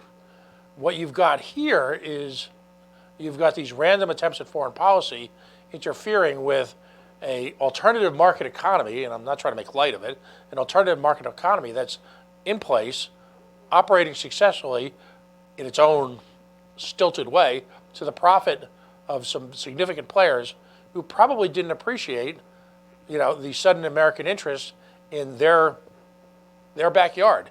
Is it that simple? There is that it could be attractive to make it that simple. There's a different dimension here at work, though, that's a bit more disturbing, and that's the factor of longevity. Because if we take a look at the various U.S. interventions, let's just limit it to the past 2 decades. Mm-hmm. You have some places where there were some remarkable successes initially, but when you start to judge them across the time span of 1 decade or 2 decades, that record of success starts to fall by the wayside. How effective are the Iraqi institutions that the U.S. attempted to create after 2003? Or how many of the institutions that we attempted to transplant into Afghanistan might still be considered functional? And so in a similar manner, too, the United States had some success in providing support to Colombia in the late 80s, early 90s, the 90s into the early 2000s, in trying to smash the power of the major competing cartels there. But that came at an enormous human cost, and that's also not directly applicable to other places, because the United States did try to provide a similar support to Mexico early in this century, and that clearly has not been effective. What impact does, I'll say, the schizophrenic approach by succeeding American administrations have? And then to a point that we discussed a little bit offline, how are all these folks getting armed at this level? Where is that coming from? It's coming from the United States overwhelmingly, to the degree that we're able to track. And there are some fascinating limits that are imposed on federal agencies to restrict the degree that they're able to track this sort of thing, because that starts to get into the question of registries and things like that. that run up against the Second Amendment in the United States. But even in the degree to which the United States has tried to cooperate with Mexican officials, there have still been limits to the degree that we've been able to track the flow of weapons. What seems to be clear, though, is that the most recent report that I had read, and I will admit it has not been updated in part because of the dysfunction in Washington since 2016, it appears that 70% of the weapons that have been confiscated in Mexico are of U.S. origin. And it does not stop at Mexico's southern border, because then 49% of the illegal weapons that have been seized in Honduras are of U.S. origin, and 40% of the illegal weapons that have been seized in El Salvador are also of U.S. origin. Now, there are limits to these are good guesses. They can't be treated as precise because we're only dealing in the weapons that have been seized, right? So, I mean, that's the set of data that people are working with. For as much as foreign policy shifts in the United States, though, it's still uncannily remarkable the degree to which there is consistency over time. So you alluded to our conversation earlier. One of the things that we were talking about is the fact that the Trump administration is actually making quite a bit of progress and is possibly within 30 days of revising rules to make it easier for arms manufacturers in the United States to sell their weapons abroad. Mexico, of course, would be one of the obvious ones, but the language has been couched to deal with Mexico specifically. But the last thing that the nations that are producing all of the refugees that are fleeing towards us need would be people who are attempting to sell more weapons into their markets, legal and otherwise. But one of the things that's highly dysfunctional here is that the federal government really does not has not shown an interest in prosecuting people for attempting to run weapons to Mexico. As long as the sale of weapons meets U.S. standards for background checks, various applicable state and federal laws, the United States doesn't try to police the smuggling of weapons into Mexico specifically or into other countries. One thing of terrifying interest here is that the rule that the Trump administration is attempting to put into effect actually began under the Obama administration. And so you have two administrations that are night and day in terms of how they approach many different things. But the Trump administration is essentially continuing a process that began, that was well underway by 2012. The Obama administration stopped trying to revise the rule after the massacre at Sandy Hook. So that change in regulations was dead in its tracks at that point, but the Trump administration has attempted to revise it. But what's really at play here administratively is that traditionally our foreign policy has been structured in such a way that the sale of weapons by U.S. corporations has fallen under the purview of the State Department. In other words, it's been in the national interest of the United States to evaluate where various arms companies might be selling weapons abroad to make sure they don't fall into groups that are hostile to U.S. aims. The shift is to put that responsibility instead with the Commerce Department. And the entire purpose of the Commerce Department is to facilitate the sale of American manufacturers abroad to improve our balance of trade with other nations. So we go from a position that was previously staked in our international security and in ensuring in not worsening the stability of other nations in this one refined respect, shifted to improving America's balance. Wow, that's interesting. When you talk about arms sales, very often we have this image of some swarthy fellow who drinks tequila straight from the bottle and shows up in the middle of the movie and is always a despicable character, and you can tell right away. And he's the one who is, all of a sudden shows up with a box truck full of cases of nuclear weapons mixed in with a couple of AKs. what's the reality? What's the physical matter, if you know, of how, we talked off air about Smith & Wesson. We'll just mention their name. Just pulling it out of the hat. How do weapons manufactured by them get into the hands of Mexican drug lords? I mean, the way it happens right now is largely through purchases in gun stores in the United States. Mm-hmm. And basically what will happen is that a criminal organization, Cartel X, will basically have proxies who will make small purchases at numerous stores in the United States. If you show up and try to buy 100 AR-15s, it might raise an eyebrow. Mm-hmm. If you show up to buy 2 or 3, that's not necessarily something that's going to gain any particular raise suspicion. Right. And so what you then have are basically straw purchasers who are able to pass a background check, who will go buy weapons in small quantities from numerous places.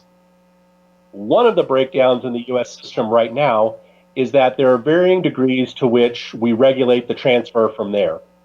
And there are New Mexico, just to take as one example, if I didn't go to a store here in New Mexico, if I were trying to buy a weapon from another state, there would have to be a federally licensed intermediary who would affect the transfer of that sale, and that person's license would depend on making sure that I have been checked appropriately. Not all states actually require that degree of verification for what's essentially considered a small private sale. So online sales are one loophole in the current U.S. system that you can exploit for something like this. Mm-hmm. But the other thing, from a simple business perspective, you might wonder why criminal organizations can get people who can pass a background check to go make all of these purchases in small quantities of weapons. Weapons go for as much as 10 times their value in the United States when sold in Mexico. And so a $600 long rifle will go upwards of $4,000 in this one particular case. There are some models of pistol that sell for $300 or $400 that will sell for $4,000 in Mexico. And so there are enormous profit margins at work here. And these are things that are these are just as portable as drugs. Mm-hmm. The drugs that are coming into the United States overland, weapons flow just as easily overland back into Mexico. And it's being widely reported now that particularly in western Mexico, there's, given the slight weakening, if you will, of the drug market because of legalization in states like Colorado, the cartels are actively starting to look for additional revenue sources, guns being one of them. That's a challenge. It is, but there will always be a market that they can tap into. So in Guerrero State along the Pacific is the primary opium producing area, the primary poppy producing area in Mexico. Right. Now, when you get down to it, though, the market for the price value for that rather has dropped significantly in the last several years, largely due to the competition for fentanyl from China. Right. But the farmers that are growing these poppies and the cartels that are selling them, they have still clung to those with the possibility that the market might spring back there. Mm-hmm. But even where, say, the price of a commodity like marijuana has dropped even more drastically, I think this is something we had talked about last time too. Criminal organizations can detour into human trafficking. They can detour into petroleum smuggling, weapons, as you've just mentioned. There's always a commodity that there will be a market for, and these are very agile organizations in trying to shift. Right. I mean, largely in a philosophical sense, they're not unlike, say, a Dell Corporation. The standard line about a Dell Corporation is that, if they decided today that they didn't want to be in the computer business anymore, well, within a month or two, they could be shipping vacuum cleaners, utilizing the same distribution channels, the same mailing lists, the same systems, the same manufacturers. It's just a question of where they choose to focus, which brings into if you will, great central focus You mentioned a significant demand on the West Coast or a significant presence of poppy cultivation. This isn't something, and I will be publishing later tonight a ironically, darkly funny story that you sent me. But in the case of Colombia, there were efforts made at the federal government, at the American federal level, to try and encourage a switch, if you will. They supplemented efforts by the Colombian government to encourage a switch from cash crops that were narco-based into, conventional, if you will, more appropriate agriculture. What's happening there in Mexico? Are attempts being made there to do that? They are, but there are a few things that we're up against here. The first is that, the obvious staples that you can turn to are corn and beans. Mm-hmm. But there are no free market conditions at present under which corn and beans will ever bring in as much as heroin poppies. Right. So what basically the Mexican government, with the support of the United States, has taken a look at different ways to try to incentivize the cultivation of beans and corn. But the simple fact is that unless you raise the price that subsistence level farmers are getting for what they're producing to the point that they can support their families, the illegal commodity that will make more money will always be more attractive. Right. Because for somebody who's trying to feed their family, for somebody who's hoping to send their family to school, for somebody who's trying to provide for their children, the prospect of harming somebody thousands of miles away is far too abstract to justify switching to something that they can't use to support their families. Right. And then, of course, the issue is, for every conservative who's horrified about that, as we talked offline, you've also got the example of Iowa, where corn prices are effectively, the market raised them because of the intense demand for a federally subsidized product called ethanol.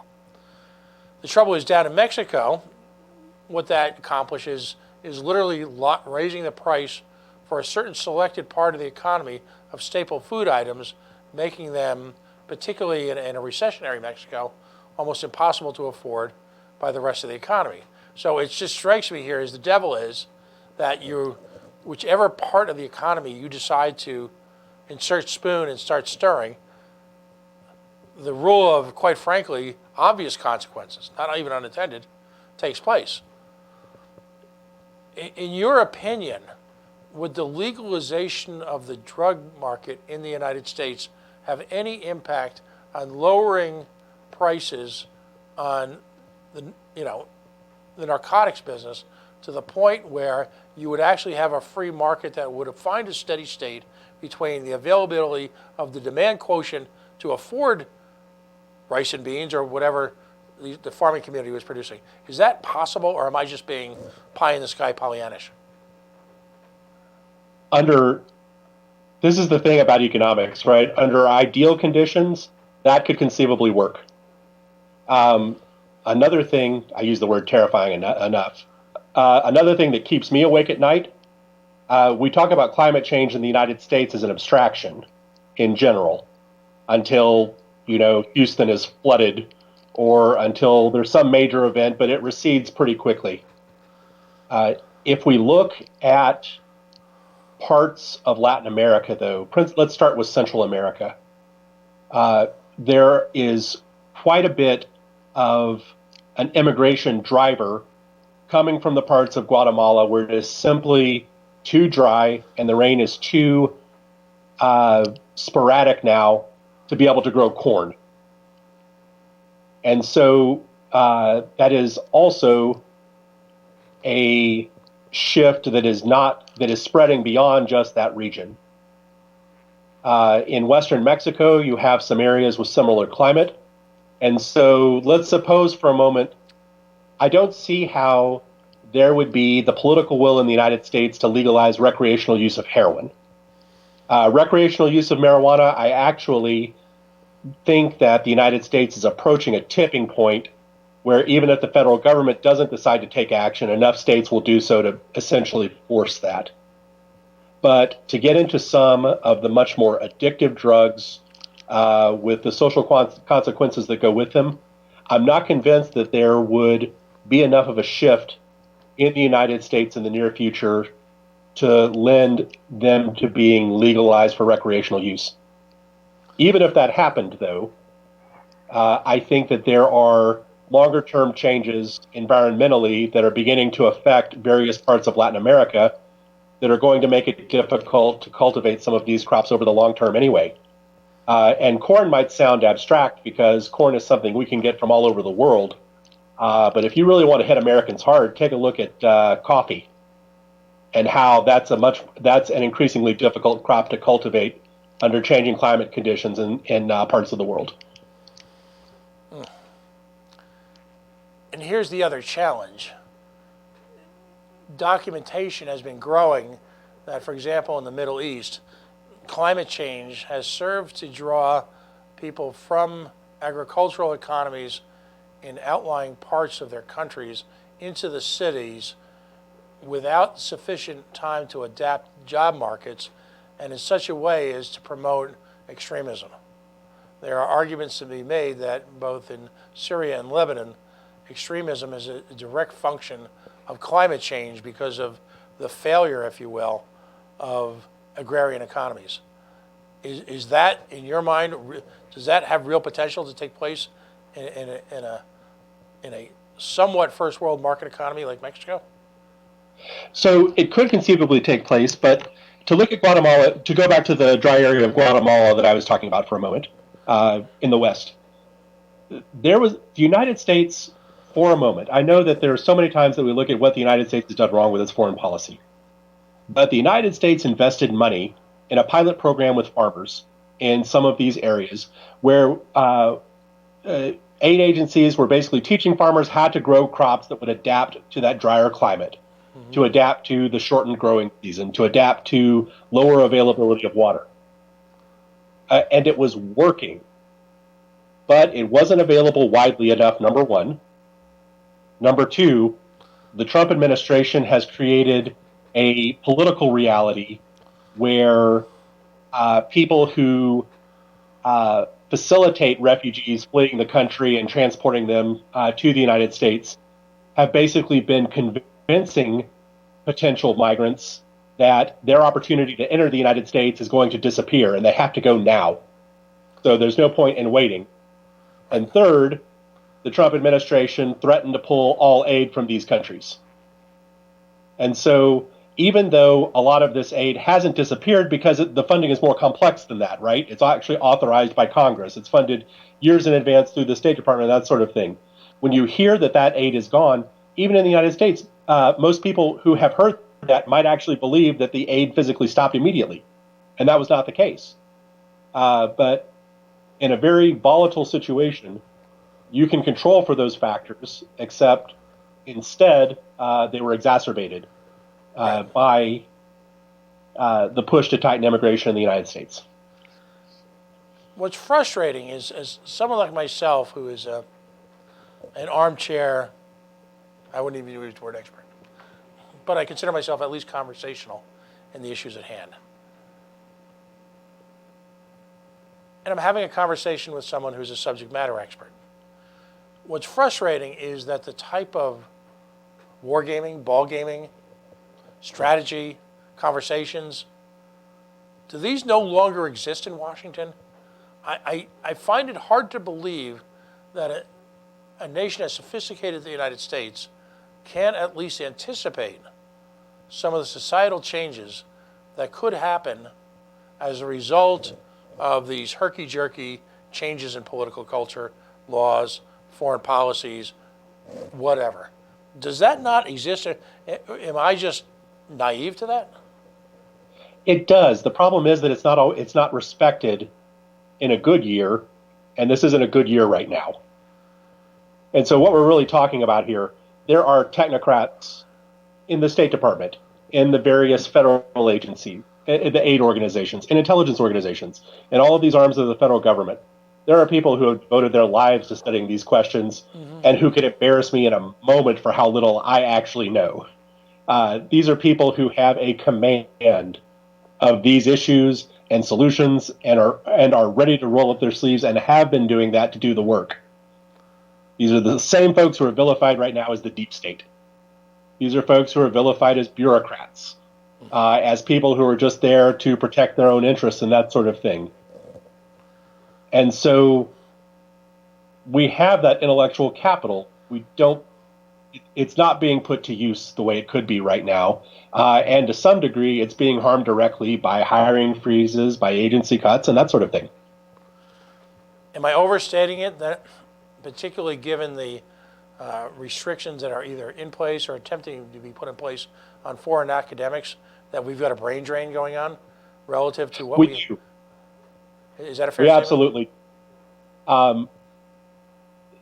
More importantly, a lot of universities are aware of this. I've seen colleagues share emails from their institutions where university presidents are emailing faculty, staff, students, everybody, saying that they are doing their best to still attract the best and the brightest from abroad. Because that's what the United States has been, right? Right. We have been able to attract the best and the brightest in many respects, and we have been a beacon as such that they wanted to stay afterwards. This is the type of system that can be used against us. Some countries will simply fund their best and brightest to study here and leave. That's always going to happen. But it is a situation that is going to harm the United States in the long run, because over transient squabbles with China most recently and with other countries before and since then, we're closing the doors on exceptionally capable people who are going to make a difference. It's just a matter of where they're going to do it. It's interesting because when you think of two principal exports this country has, Hollywood and university systems, we often think of Hollywood. We give little thought to the fact that as an industry, if you were to take universities and qualify them as an industry, it is certainly, arguably, our most successful. And the amount of foreign capital it brings into this nation, the amount of socialization that takes place with other parts of the world. And I'm not trying to sound, again, I'm not going to break into a rendition of the Mickey Mouse Club song, but ultimately, what that's accomplished informally, as most market functions do, without planning, without forethought, but simply organically, has been startling. And arguably a great part of our technological expertise is a result of that. So the question I have to you is, and maybe this is something we have to think about till the next time, if in fact we are no longer a manufacturing economy, and we no longer are, and we are now ceding, because again, petty squabbles, biases, our primacy as a design technology economy, what do we have left? Well, so you mentioned education, and it is something that I'm going to take some time to think about. But one of the immediate things that occurs to me, we can take a look at things we do manufacture, and we talked about this earlier already, right? The Commerce Department is ready to take American-made weapons and put them on the world market. And we already do that anyway. We're already the world's largest supplier of weapons. Right. But we're talking about small arms here in private companies now, right? And marketing those across the world. In some respects, that's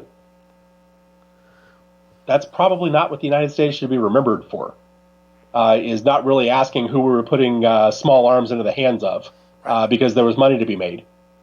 But you've talked about education. We're talking about part of the service economy here. Mm-hmm.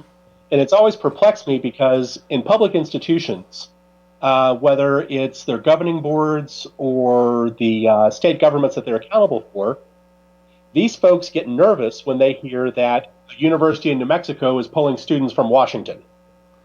Mm-hmm. Because on the surface, there's a very superficial feel to that your tax dollars are going to somewhere else. And I can understand that, except you're ignoring the fact that if we were producing erasers and selling those to people in Washington, you'd be a hero, right? Right. You have a commodity that can be marketed elsewhere. You're bringing in money, and it's producing jobs that are themselves for workers who are paying taxes and buying things. Education in some circles, even in private schools I've seen, but largely in public schools, if you start pulling in as students come in from out of state, as students come in from out of country, that's vilified to some degree. But it's an education itself is an absolute good, number one. And number two, if we think of it in terms of producing a service that is in demand, Right. It should stand as well as any other private or public good for which there's a demand for. Right, and if for a combination of market efficiencies, economies, and or expertise and or quality of education, the solution at Western New Mexico University or the University of New Mexico is considered superior, then it's in its own way, it's the ultimate example of the free market working. People will go to, given the exaggerated cost of education, there, I believe, and I'm sensitive to this because I have two 20-something-year-old daughters who are recent college graduates, are looking more carefully, more analytically, less romantically at universities than ever in the educational history, if you will, of this nation. Because you only get one chance now, for the most part. Unless you come from wealth, you get one chance and you got to do it right. And you have to make it pay. And that's unfortunate to ascribe an economic motivation to education, but in the world of high-stakes universities, whether that be a PhD program in robotics, microbiology, neurology, foreign affairs, or whether it be a simple undergraduate degree in accounting, it's got to work for the market, and the market will speak. So I believe we need to think of education in this nation not only as an industry, not only as an import, not only as a source of wealth, but also as a form of, and I'm not looking to control this in any sense, but it impacts our national security, it impacts our technology, and again, we're screwing with it. And it is... Especially with your point about messing with the future really hit home, because for the last several years, there has been a net outflow of younger age people out of New Mexico. Mm-hmm. They're looking for opportunities somewhere else. And it got to the point that one journalist, a journalist with a statewide reputation, basically just did an afternoon comparison of what it costs to rent a U-Haul in Albuquerque versus what it costs to rent a U-Haul in Portland, Oregon. And the market force at work is such that there are enough people leaving New Mexico that the U-Haul is much more expensive in Albuquerque than it is in Portland, Oregon, where people are moving into it, and they have their pick of vehicles to be able to rent out. So there are costs to these things when we don't do them right, too, and it's not always, we feel them in the short term and we feel them in the long term. Right. And having made recently my first trip to New Mexico, I can understand why people want to live there. It's a beautiful place with a wonderful culture. I got that in a matter of 2 or 3 days. I can't imagine what it would be like to live there. It faces the same functional challenges as other states do, and yet at the same time affords quality of living to folks that I think need to make it attractive. And I understand that New Mexico is not one of the wealthier states in this nation. If it's studied simply on a basis of how much money people make per year. Interestingly enough, I have a colleague here at the Coalition who did an analysis of what the quality of life was based on after-tax costs and found that the conventional wisdom was turned wildly upside down. Maybe New Mexico needs to engage in that. But ultimately, the university structure is one of our last shining hopes in this nation, particularly if things continue to go in its current trends. I think it's definitely a conversation for the near future that you and I need to engage in, because I don't know if much thought's being given to it, and that's sad. It's also difficult because it takes a little while to understand how these trends are taking shape. There are some hopeful indicators that it's beginning to slide back in New Mexico's favor, but it's a couple of years till you can really say that with any kind of certainty. Right. Well, as always, I appreciate the conversation. This continues to have the feel of you and I sitting in a coffee shop or a Denny's, over a cup of coffee. I have a feeling you and I could go on for a few hours. I suspect so too. And again, I appreciate your flexibility and willing to join us as these situations arise. I'd love to talk about it in our next session. Again, populations, how they move, how they respond to market economies when you've got such great differences between, adjoining countries. When one gets away from the tourist areas or the manufacturing areas, one senses quickly how different the standards of living are between the two nations. Ultimately, if as a society, if the economies aren't allowed to bring Mexico up to rise to at least become somewhat compatible with the United States, then both cultures, economies, all the societal issues that we face everywhere will only be exaggerated. I think it's something that needs to be done cooperatively, not in the ham-handed method of the current administration. And because ultimately, if all these exogenous factors that you and I talk about on a monthly basis continue to impact on an ever-accelerating basis, then the potential for civil disrest, the potential for even greater economic issues just grows exponentially. So maybe these are issues that people have tried to tackle for generations. I'm not suggesting that we can, but it sure as hell is interesting to talk about. It'll be nice to at least take a start at tackling them. There you go. Well, Professor, thanks again for joining us. Always a pleasure, Pat. On that note, I'm going to sign out. We are the Coalition, loud and proud, outrage porn-free, civilly disobedient media broadcasting live on the Worldwide Coalition Network. Folks, if you listen to this in the future via podcast or YouTube, take a moment if you can and follow us on the Facebook at facebook.com/thecoalitionradio. If you could follow us on the Twitter at coalition_radio, or maybe take a peek at our ever-refining coalitionradio.us, where you're going to see everyone covering issues like the professor, to some of the big medical challenges we're facing in this nation, like Right to Try, whether it be the collision, if you will, as we talked about earlier in the show, between progressive democratic politics and the traditional, as they think of themselves, Kennedy politics. These are all the issues that we cover. The war on sex, the war on drugs. That's what we do every week here. 6 to 9 Eastern Time, facebook.com/thecoalitionradio. Thank you so much. Thanks for putting up my voice. And again, Andy, thanks for joining us tonight. Thank you. Good night, Pat. All right, good night. Folks, we'll